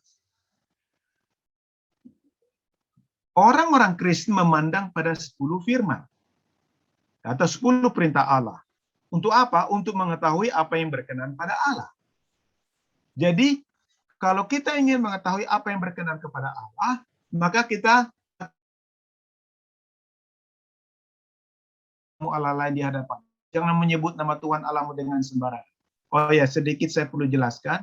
Mungkin nanti bagian dasar kita barangkali saya barangkali tidak singgung sekarang. Tapi sebenarnya pembagiannya agak berbeda dengan apa yang kita miliki saat ini, ya. Tapi saya nanti ada waktunya kita membahas itu ketika kita masuk pada dasar kita di sini. Nah, tapi yang mau ditekankan adalah dasar kita atau ke-10 firman itu diberikan untuk mengetahui apa yang berkenan pada Allah, ya, apa yang berkenan. Jadi Tuhan berikan itu kepada bangsa Israel melalui Musa supaya orang Israel tahu apa yang berkenan kepada Allah. Tentu yang pertama-tama adalah bahwa untuk memperlihatkan siapa diri mereka, yaitu sebagai orang berdosa. Itu tujuannya sebagai cermin, ya, memperlihatkan siapa kita. Nah, sesudah kita menyadarinya bahwa kita ini orang berdosa, maka artinya kita membutuhkan pengampunan Allah.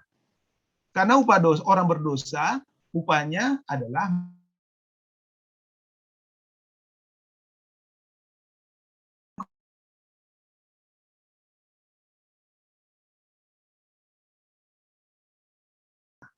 nah, jadi untuk mengetahui kehendak Allah dengan membaca ke-10 firman.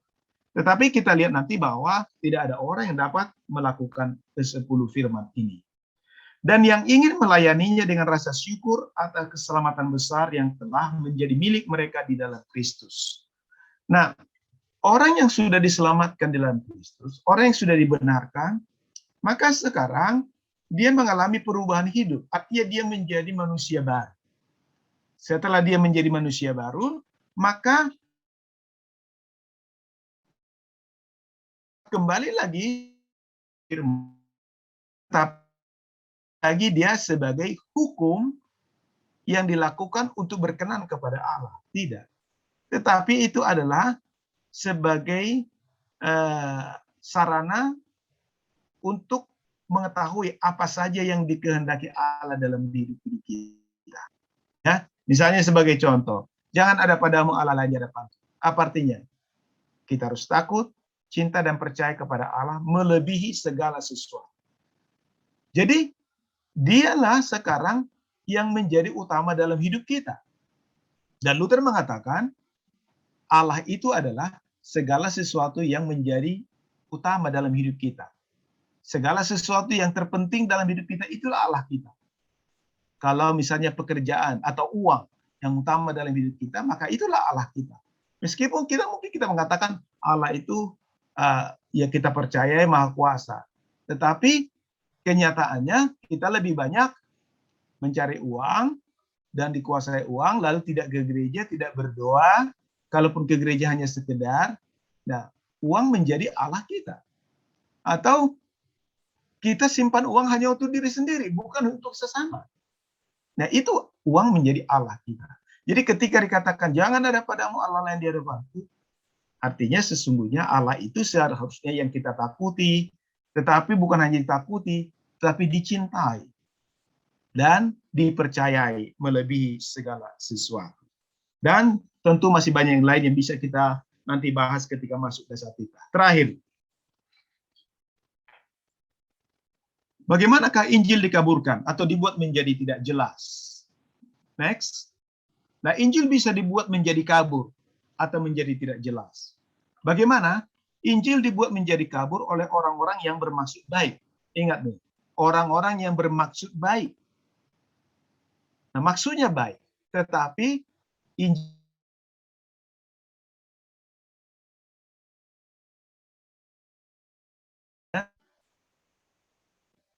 tetapi lama-lama akhirnya membuat orang-orang Kristen berpikir bahwa mereka diselamatkan adalah karena perbuatan-perbuatan baik mereka.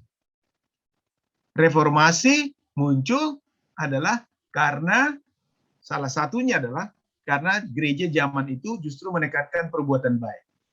Bahwa orang bisa masuk surga hanya kalau dia berbuat baik. Bahkan pada akhirnya semakin menyimpang bisa dibayar ya dengan uang. Begitu kan? Artinya amal perbuatan baik. Nah, ini tentu tidak terjadi dalam waktu singkat, dalam sekejap. Itu proses yang panjang. Nah, jadi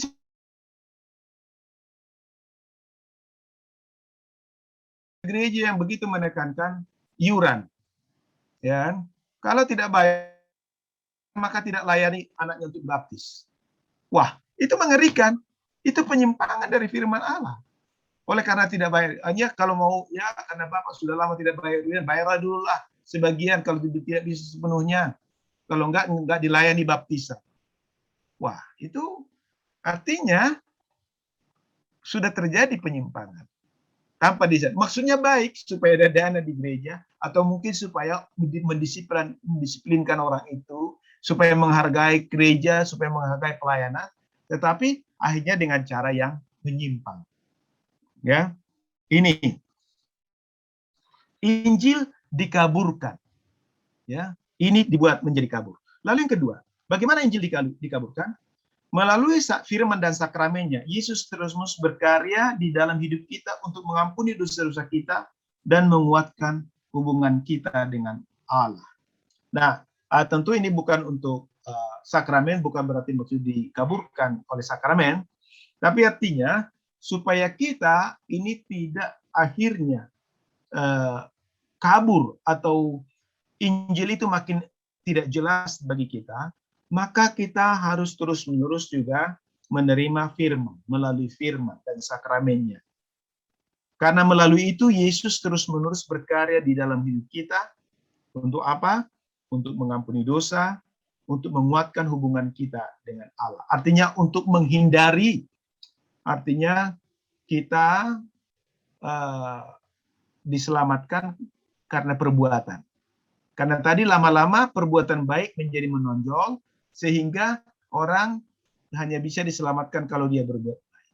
Tetapi kalau dia menyadari bahwa dia sarana yang diberikan Allah adalah melalui Injil, cuma-cuma, yang kedua melalui sakramen, baptisan, dan perjamuan kudus, bahwa itu bukan usahanya tetapi pemberian Allah. Karena yang jelas sakramen itu diberikan Allah. Dan pendeta mengatakan ini adalah tubuh Kristus. Ini adalah darah Kristus yang diberikan bagimu untuk pengampunan dosa. Maka orang yang menerima itu akan menyadari semata-mata karena anugerah. Nah, jadi terus-menerus kita diingatkan dan dipelihara. Sehingga kita tidak memperhitungkan kebaikan kita. Ataupun tidak menganggap bahwa harus berbuat baiklah supaya kita berkenan kepada Allah. Yang terakhir, yang ketiga. Allah saja yang patut terus-menerus menerima pujian atas keselamatan kita. Dialah yang berkarya di dalam kita. Keselamatan ini bukanlah sesuatu yang dapat kita lakukan. Perbuatan baik yang kita lakukan merupakan akibat dari kasih Allah yang ada dalam hati dan hidup kita. Perbuatan yang kita lakukan dalam hidup ini tidak menyelamatkan kita. Hanya Kristus yang menyelamatkan kita. Perbuatan baik bertujuan untuk melayani sesama kita. Dan untuk menunjukkan pada dunia bahwa kita bersyukur atas kemurahan Allah dalam hidup kita. Hanya Kristus yang menyelamatkan. Perbuatan baik adalah buah dari iman. Dan kita melakukan itu untuk melayani sesama sebagai orang-orang yang telah diselamatkan. Dan untuk menunjukkan kepada dunia bahwa kita bersyukur atas kemurahan Allah dalam hidup ini. Jadi kalau kita memberi persembahan kepada Tuhan, kepada gereja, ataupun menolong orang lain, itu adalah sebagai ungkapan syukur kepada Tuhan. Bukan untuk menanamkan jasa.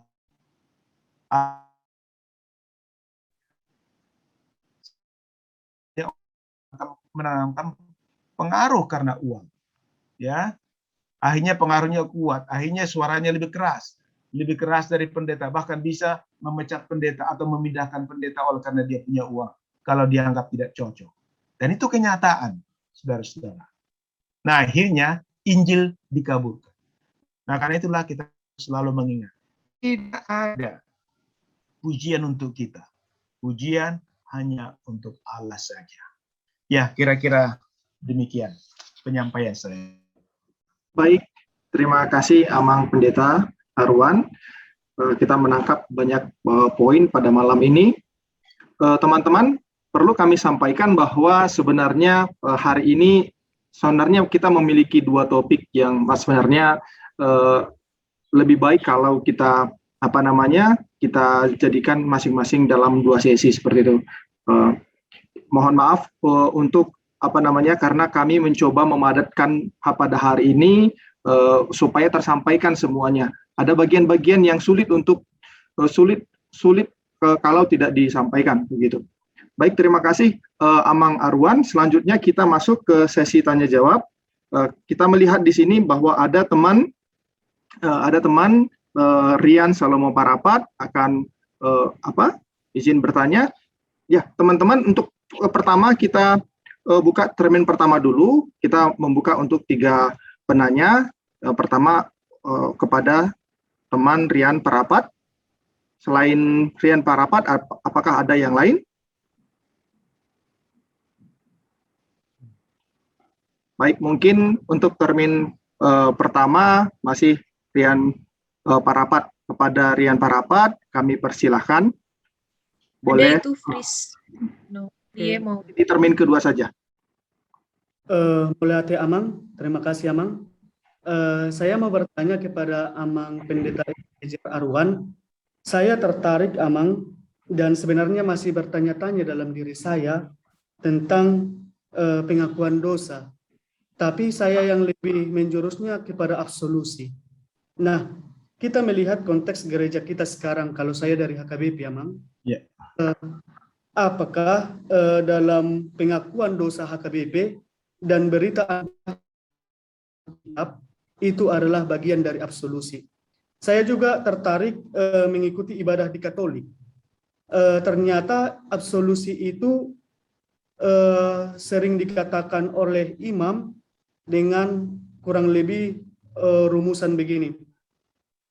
Dengan salib Yesus Kristus, karena itu saya melepaskan dosa saudara dalam nama Bapa, Putra, dan Roh Kudus. Nah, dengan gereja kita. Kalau gereja kita yang Lutheran sekarang ini, Amang, apakah absolusi itu dapat kita lihat dalam sakramen perjamuan kudus? Setelah selesai ditanya, mana dalam bahasa Batak ditakasi, baru dinyatakan absolusi. Apakah itu absolusi? Nah, intinya absolusi itu kita dapat di tiap minggunya atau hari-hari khusus gitu sih Amang. Baru yang kedua Amang tentang perjamuan kudus. Saya baru dengar sekarang ini Amang memperkenalkan dengan kata konsekrasi. Apakah kita yang Lutheran ini, memang kami HKBP tidak Lutheran murni, tapi dari ajaran Lutheran, apakah dalam perjamuan kudus itu saat imam atau pendeta mengatakan inilah tubuhku yang diserahkan bagi kamu, itu bagian dari konsekrasi. Yang saya pahami Amang, maaf tolong diluruskan nanti, konsekrasi itu adalah merubah tubuh menjadi, merubah roti menjadi tubuh dan anggur menjadi darah Kristus. Mulyate Amang. Iya, baik. Langsungkah? Ya. Ya, Amang, silakan Amang. Ya, sebenarnya ya terima kasih pertama untuk pertanyaannya, Mang. Saya sangat Iya, setuju. Mang. Tetapi sesungguhnya nanti ada sesi untuk itu sebenarnya. Ada topik khusus untuk absolusi, ada juga untuk perjamuan kudus. Apakah mungkin bisa sabar untuk sampai nanti itu tiba pada giliran itu? Boleh sih bisa sekarang, cuma saya nggak nanti waktu kita terlalu banyak habis di sini. Oleh karena nanti itu topiknya Pak Pendeta Sitio nanti ketika membahas absolusi dan apa. Tapi mungkin secara singkatnya ya, mungkin secara singkat sedikit saja. Saya mengatakan tentang absolusi tadi. Absolusi itu selalu didahului oleh konfesi. Konfesi dalam arti pengakuan dosa. Pengakuan dosa. Ya, pengakuan dosa. Nah, kalau sudah mengaku dosa, maka pendeta atau imam itu memberikan pengampunan. Nah, pengampunan. Jadi sebenarnya aslinya adalah saya mengampuni kamu. Atau bisa juga seperti katakan, saya mengampuni kamu, artinya dia sebagai hamba Tuhan yang ditahbis. Nah, makanya Sintua tidak boleh menyebutkan itu, atau majelis tidak boleh. Yang dibacakan adalah berita anugerah. Tapi sayangnya, karena sekarang misalnya seperti di HKBP, ya di GKLI juga masih mayoritas begitu, liturgi lebih banyak dipegang oleh Sintua. Padahal pendeta dari situ. Nah, yang nggak tahu mengapa, di mana, sejak kapan itu terjadi perubahan. Nah, yang menurut yang saya pahami, awalnya tidak seperti itu. Ya, saya tidak seperti pendeta biasanya dari awal. Tapi karena tidak ada pendeta misalnya di satu jemaat, maka jadi Sintua yang memimpin, dan makanya ada berita anugerah yang dibacakan. Atau baga-baga, begitu ya. Tapi kalau ada pendeta, seharusnya pendeta di situ. Nah, kami sekarang GKLI sudah sedikit lebih maju. Nah, itu kalau ada pendeta, selalu pendeta yang menyampaikan absolusi. Sekarang bagian Sintua tinggal sedikit saja. Hanya ketika foto, nyanyi satu kali, baca patik atau baca ke-10 firman. Setelah itu pengakuan dosa adalah pendeta langsung yang memimpin dan juga menyampaikan absolusi. Tidak lagi menyampaikan berita anugerah, tapi absolusi. Nah, itu karena sesuai dengan apa yang Tuhan Yesus katakan. Nah, barangkali itu secara singkat saya sampaikan ya. Barangkali nanti karena akan ada bagian dari Amang Sitio yang menjelaskan itu lebih lanjut. Lalu mengenai perjamuan kudus dengan istilah konsekrasi. Konsekrasi itu kan sebenarnya consecrate, to consecrate. Sebenarnya consecrate itu saya memisahkan, menguduskan. Ya. Dan yang menguduskan itu adalah perkataan Kristus. The words of institution. Ya. Perkataan penetapan perjamuan itu sendiri, yaitu Kristus. Dan itu dibacakan oleh imam. Nah, itu sama dengan konsekrasi. Nah, ketika itu diucapkan oleh pendeta, maka roti itu bukan lagi hanya roti, tetapi itu adalah tubuh Kristus. Nah, tubuh Kristus. Nah, kalau Katolik memahami itu sebagai transubstansiasi, berubah, bukan lagi roti. Tetapi kalau Lutheran, meskipun itu adalah tubuh Kristus, tetapi roti tetap ada. Memang ada yang mengatakan konsubstansiasi, tapi sebenarnya itu bukan pandangan Luther. Nanti silakan tolong baca saja di dalam Katekismus Besar Martin Luther, bagian perjamuan kudus. Dia tidak pernah mengatakan itu konsubstansiasi. Dia hanya mengatakan itu tubuh Kristus. Kristus hadir di situ, tapi roti tetap ada. Bagaimana itu terjadi? Itu adalah misteri Allah. Kita tidak tahu. Kita percaya saja. Begitu. Nah, karena itu perjamuan kudus itu harus dihabiskan, tidak boleh dibuang. Nah, tetapi pandangan HKBP adalah berbeda. Ada yang disebut dengan istilah resepsionis. Iya. Jadi itu menjadi tubuh Kristus hanya apabila sudah diterima dengan iman. Nah, kalau pandangan Alkitab atau Lutheran, ketika dikonsekrasi, itu adalah sudah tubuh Kristus dan darah Kristus. Nah, karena itu tidak boleh dibuang. Tidak boleh. Makanya hormat. Seperti itu kita. Nah, itu saya rasa yang bisa saya berikan secara singkat. Mungkin itu berikutnya nanti itu lebih dalam bisa dijelaskan ketika masuk pada pokok sesi ini. Ya, terima kasih. Boleh dikurang, Amang. Terima kasih, Amang. Ya. Bang Rian Parapat, kita mempunyai sesi sendiri khusus untuk perjamuan kudus, berbaptisan kudus, perjamuan kudus, dan pengakuan dosa dan absolusi. Jadi harapannya kita semua menghadiri sesi tersebut ya. Jadi ada banyak yang unik-unik begini. Boleh kita input pertanyaan di link yang sudah kita sediakan. Baik, kita buka untuk termin kedua ya, Amang dan teman-teman. Saya lihat di sini ada teman kita yang sudah mengajukan. Yang pertama dari Fris Valentino Lee, kemudian dari Yusetia, dan kemudian dari Ibu Irencin. Ini mau saya bacakan saja atau mau disampaikan secara langsung? Bapak, Ibu, teman-teman? Mungkin untuk Fris Valentino Lee, saya persilahkan untuk open mic. Halo, dipersilakan menyampaikan pertanyaannya. Saya terdengar enggak, Kak? Halo? Mendengarkan? Saya kedengar. Ya, saya dengar. Baik, terima kasih Amang Pendeta sudah menjelaskan.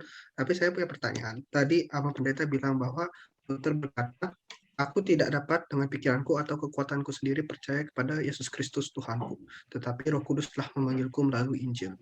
Nah, apa itu berarti kalau misalnya kita dipanggil itu bukan karena kehendak kita sendiri, tapi karena hanya kehendak Tuhan saja. Terima kasih, Amang Pendeta. Baik, mungkin langsung dijawab saja, Amang. Nanti lupa pertanyaannya kalau dikumpulin. Ya, nanti barangkali masih bisa nanti ditanyakan itu ketika kita masuk pada bagian pengakuan iman rasuli, karena itu satu topik juga nanti dalam pembahasan. Nah, tapi secara singkat saya katakan, nanti itu masih bisa di-keep pertanyaannya untuk ditanyakan barangkali di sesi yang lain. Nah, saya mengatakan bahwa memang kita tidak bisa percaya kepada Allah, kepada Kristus, kalau bukan Roh Kudus yang memanggil kita. Dan itu jelas dikatakan, Tuhan Yesus mengatakan, aku akan mengutus Roh Kudus, atau minta kepada Bapa untuk mengutus Roh Kudus. Untuk apa? Menginsafkan kamu akan dosa. Mengajar kamu. Begitu kan? Jadi, dari situ Anda mengatakan bahwa sebenarnya ya kita tidak bisa percaya kepada Kristus, kepada Allah dengan pikiran kita sendiri, dengan kekuatan kita sendiri. Nah, itu ada sebagai dasarnya. Dan juga kita lihat dalam kenyataannya yang mencari manusia itu adalah Allah. Ketika Adam dan Hawa jatuh ke dalam dosa, apakah mereka yang datang pada Allah? Bukan. Allah yang datang. Dia bertanya, Adam, di mana engkau? Adam berkata, aku bersembunyi, sebab aku telanjang. Dan ketika aku mendengar bunyi langkahmu, aku menjadi takut dan bersembunyi.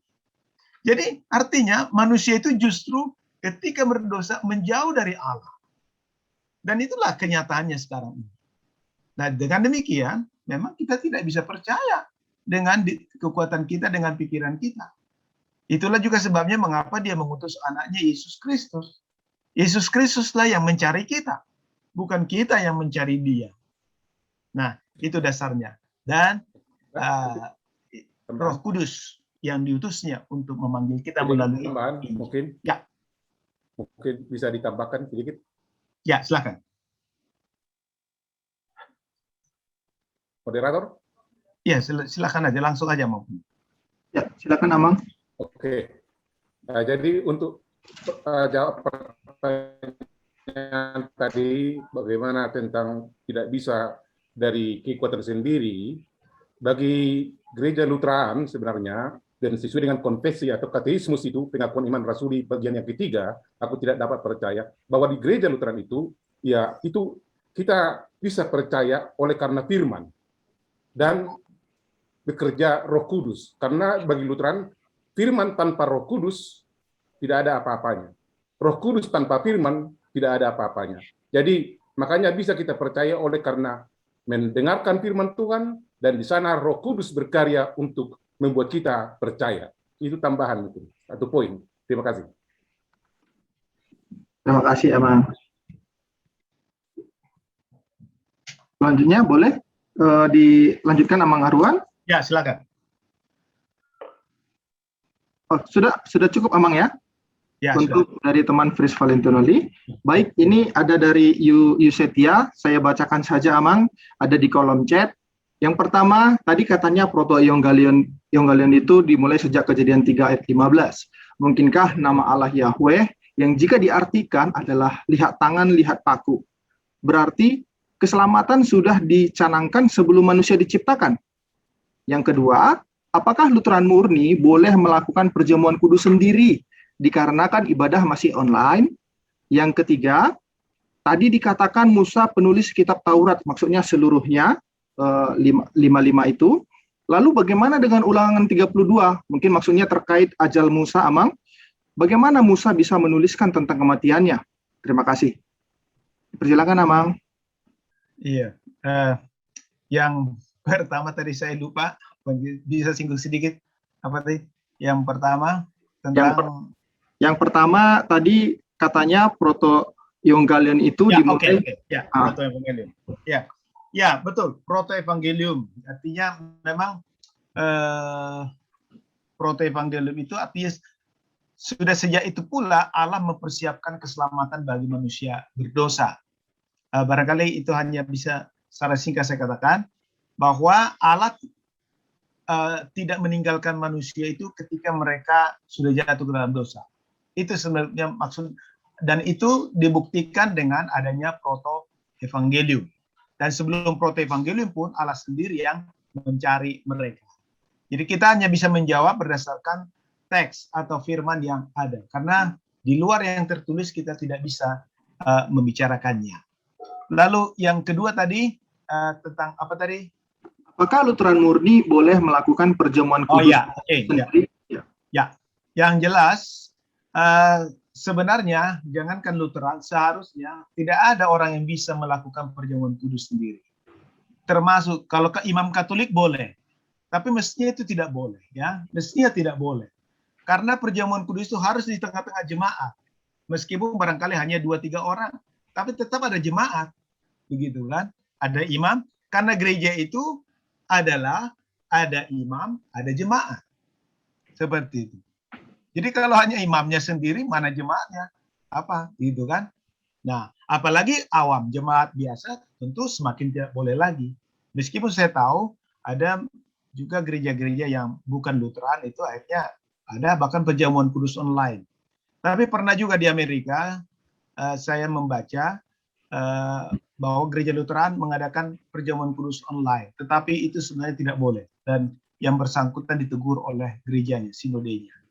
Nah, memang maksudnya baik, seperti tadi, baik karena ya orang butuh dan toh bisa melihat kan begitu kan. Nah, tetapi persoalannya siapa yang konsekrasikan, siapa yang pegang. Kan yang mengkonsekrasikan itu adalah imam atau pendeta. Jadi ya itu. Jadi sebenarnya tidak boleh lah, jelas tidak boleh mestinya. Yang terakhir mengenai Musa, kita ini masuk kepada apa yang disebut dengan bibliologi, ya pengantar Alkitab. Tentu saya rasa tidak tempatnya kita di sini, meskipun bukan berarti saya tidak menjawab, tapi agak panjang ceritanya nanti, begitu panjang dan itu sudah menyangkut hal-hal yang sangat teknis. Barangkali bisa juga entah nanti di grup WA atau apa, karena itu tidak bisa saya jawab secara singkat. Itu panjang sekali apanya, karena ada yang menerima Intinya begini, Luther sendiri mengatakan ya, sebagai secara singkat saja. Luther sendiri mengatakan, misalnya ke-10 firman. Ke-10 firman itu sebenarnya dikumpulkan oleh Musa dari apa yang dilihatnya, dari apa yang sudah dilihat dalam tatanan kemasyarakatan. Ya. Nah, mengapa bisa Luther mengatakan begitu? Oleh karena sebenarnya ketika manusia jatuh ke dalam dosa, memang sudah hilang dari hadapan Allah, tetapi di dalam diri manusia itu sendiri, tatanan penciptaan itu, struktur itu masih ada. Artinya begini, sebagai contoh, orang masih bisa berumah tangga, masih bisa mendidik anak dengan baik, masih bisa bertetangga dengan baik, masih bisa bersosialisasi dengan baik dengan sesama. Padahal mereka tidak mengenal Allah. Nah, itu dari mana? Yaitu karena tatanan penciptaan, dari tatanan penciptaan itu. Nah, jadi manusia ini diciptakan Allah bukan berarti sama ketika pun sudah jatuh ke dalam dosa, itu tidak berarti manusia sudah sama sekali kehilangan pengetahuan akan masalah-masalah etika ataupun hubungan-hubungan sosial. Yang menjadi masalah adalah bahwa manusia sekarang itu berpusat pada dirinya sendiri. Misalnya kalau saya berbuat baik kepada seseorang, tujuannya supaya saya diperlakukan baik. Ya, bukan sebagai ungkapan syukur saya kepada Allah. Kan begitu ya kebanyakan. Bahkan orang yang sudah Kristen pun masih ada banyak begitu kan. Kita memberi sesuatu kepada orang dengan harapan kelak dia akan memberikan saya. Atau saya menolong orang dengan kelak saya akan menolong. Itu adalah tatanan yang sudah ada di dalam kehidupan manusia. Nah, itu yang dikumpulkan oleh yang diamati oleh Musa berdasarkan pandangan Luther. Jadi, tapi itu tetap berasal dari Allah. Sebab Allah yang menciptakan itu. Nah, tentu itu adalah satu pandangan. Ya. Tapi bukan berarti Luther menafikan Musa sebagai penulis. Nah, bahwa ada cerita Musa di dalam Ulangan 34 terakhir mencatat kematiannya. Nah, memang tentu kita harus mengatakan bahwa itu bukan Musa yang menuliskannya. Tetapi intinya kalau berbicara tentang perkat tulisan Musa atau kitab Musa, itu tidak selalu berarti bahwa Musa yang menuliskannya secara harafiah seluruhnya. Bisa. Karena sama seperti ini. Kalau dikatakan Undang-Undang Dasar 45, asalnya dari mana? Dari Pancasila, bukan? Ya, Pancasila. Tetapi apakah langsung diterapkan? Tidak kan? Masih muncul lagi undang-undang yang merupakan produk DPR. Tetapi sesudah produk DPR, muncul lagi peraturan pemerintah berdasarkan undang-undang itu, bukan? Tetapi semuanya itu dikatakan berasal dari Pancasila. Nah, demikian juga dengan kitab-kitab Musa itu. Itu pasti ada banyak mengalami penambahan dalam arti bukan menambah hukum, tetapi sesuai dengan zamannya. Karena di dalam Alkitab kita itu ada hukum seremoni, upacara, agama. Ada hukum moral, bukan? Ada hukum moral. Tetapi ada juga hukum sipil. Apa itu misalnya hukum sipil? Misalnya gigi ganti gigi, mata ganti mata, itu hukum sipil. Ya kan? Untuk apalagi di padang gurun yang apa? Hukum apa yang sangat sangat buas. Jadi untuk ada efek jera, kalau orang membunuh, maka dia harus dibunuh. Itu hukum sipil sebenarnya. Tetapi yang diturunkan juga dari Taurat. Karena jelas Taurat mengatakan jangan membunuh. Kan begitu kan? Dan manusia itu ciptaan Allah. Maka dikatakan gigi ganti gigi, nyawa ganti nyawa. Nah, itu untuk memperlihatkan adanya perkembangan di dalam situasi. Karena tentu ketika dikatakan jangan membunuh, tentu orang Israel menerapkan hukum itu adalah ketika mereka sudah berada di tanah Kanaan, kan. Kalau di padang gurun kan itu relatif boleh dikatakan belum terlalu berlaku. Ya kan, biasanya itu berlaku ketika sudah berada dalam situasi yang mapan, aman. Sudah ada sistem pemerintah. Ya, saya rasa bisa panjang penjelasan itu, tapi saya rasa nanti baik, Terima kasih, Amang. Jadi ini yang pertanyaan ketiga atau komentar juga bersifat komentar. Untuk termin kedua dari Ibu Irencin dan Pak Budi Hartono, saya rangkum saja menjadi satu ya, Amang. Yang pertama dari Ibu Irencin disebutkan di gereja saya ada pengakuan dosa, tapi tidak ada absolusi. Mohon pandangan pendeta. Kemudian dari Bapak Ibu Budi Hartono, bukankah kita bisa langsung mengaku dosa kepada Tuhan dan memperoleh pengampunan seperti yang tertera di 1 Yohanes 1 ayat 9? Mohon tanggapannya, Amang.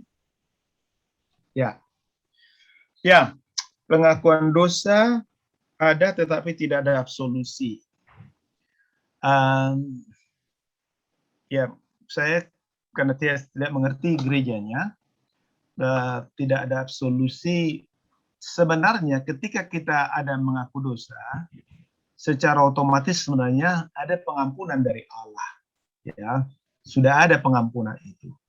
Namun karena di gereja itu ada imam yang menandakan kehadiran Kristus, kehadiran Allah, maka dia mewakili Kristus memberikan pengampunan, absolusi. Dan itu untuk memastikan kepada setiap umat bahwa dosa mereka diampuni. Jangan sampai ada orang yang merasa, aduh, apa saya diampuni kah? Sekalipun saya, apalagi dia menyelidiki dirinya. Apakah sungguh-sungguh Tuhan mengampuni saya? Apalagi ke dia misalnya baru saja melakukan dosa yang katakanlah dosa pembunuhan misalnya, bukan? Lalu dia datang mengaku dosanya, dia sadar. Sekarang apakah dia diampuni dari dosanya? Sebagai contoh, saya pernah melayani seseorang di gereja, seorang muda. Dia datang, saya mau curhat, Amang. Lalu dijelaskan, saya berdosa begini. Saya merasa tidak diampuni oleh Tuhan, tidak yakin, katanya.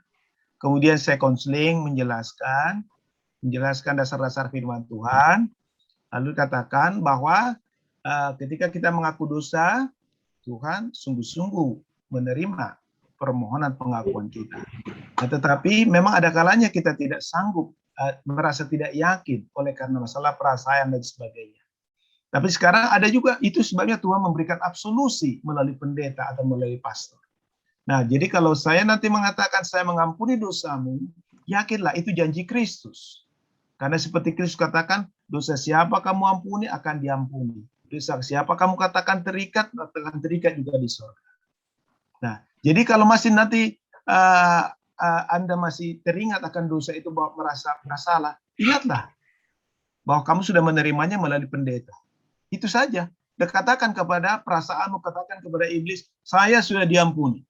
Bahkan saya sudah dibaptis. Nah, seperti itu. Nah, itu pentingnya, mengapa penting absolusi. Sebenarnya itu sarana anugerah yang Tuhan berikan kepada kita seperti disebutkan tadi. Tidak ada keharusan, ya, tidak ada keharusan. Tetapi itu sarana anugerah yang sangat kaya untuk kita. Artinya untuk bagaimana cara Allah itu memberikan kepastian pengampunan kepada kita. Sama seperti baptisan itu adalah sarana kepastian bagi kita pengampunan. Tidak seperti misalnya pandangan reform. Itu hanya tanda keselamatan, baptisan. Kalau kita bukan, itu keselamatan pasti. Kalau tanda, kalau begitu kapan kita diselamatkan? Kalau itu hanya tanda, kan? Nah, tapi kalau karena Kristus katakan, barang siapa percaya dan dibaptis akan diselamatkan. Nah, itu jaminannya, dan itulah juga tanda pemilihan kita. Kita dipilih oleh Allah melalui itu. Nah, nanti Amang Sitio akan lebih lanjut menjelaskan itu. Nah, sekarang bukankah bisa langsung meminta ampun dan menerima pengampunan dari Allah? Bisa. Bisa. Tidak, itu jelas ada jaminan. Karena 1 Yohanes 1 ayat 9, karena jika kita mengaku dosa kita, Allah setia dan adil sehingga akan mengampuni segala dosa kita dan mencucikan kita dari segala kejahatan kita. Nah, itu bisa. Tapi persoalan ada orang yang tidak merasa yakin akan pengampunan itu. Ya, karena itulah Tuhan berikan sarana lain. Tuhan tahu, bahkan memperhatikan segala kelemahan kita. Ya, sekian. Baik, terima kasih Amang Arwan untuk tanggapannya. Untuk hari ini sesi tanya jawab kita tutup. Saya mungkin teman-teman memiliki pertanyaan yang lain, boleh di-share di grup biar kita menjawab semuanya untuk pertanyaan yang terkait dengan topik hari ini. Untuk yang berkaitan dengan topik-topik berikutnya, boleh disubmit di link yang sudah disediakan oleh teman kita Desi Siahaan. Baik, nah ini Desi sudah kirim, sudah input di kolom chat link untuk post-test. Mohon teman-teman setelah sesi acara webinar ini mengerjakan post-testnya supaya kita bisa paralel. Sekian teman-teman, kami ucapkan terima kasih kepada Amang Arwan untuk materi yang diberikan dan kesediaan peserta untuk interaksinya juga, untuk pertanyaannya. Kami mengucapkan banyak terima kasih. Kami memohon maaf apabila ada kekurangan baik dalam hal teknis maupun penggunaan kata yang mungkin keliru. Kami nanti akan membagikan kunci jawaban post-test setelah teman-teman mengerjakan post-test. Perlu kita ingat bahwa post-test adalah tanda kehadiran. Dan kami akan menjawab semua pertanyaan yang disubmit selama sesi dalam presentasi ataupun tanya jawab. Jadi ada yang sudah submit juga melalui media apapun termasuk grup WA panitia peserta. Jadi minggu depan kita ada materi katekismus kecil. Teman-teman boleh boleh hadir kembali dan mengajak teman-teman lainnya untuk bergabung bersama kita. Kita membuka pendaftaran sampai pada sesi terakhir. Jadi ajak yang lain supaya semakin banyak orang yang mendengar kebenaran firman Tuhan. Jadi kami juga menerima kontribusi sukarela dengan hati yang bersyukur apabila teman-teman ingin memberikannya. Demikian mungkin yang bisa saya sampaikan. Terima kasih sekali lagi kami ucapkan kepada Amang Pendeta dan teman-teman.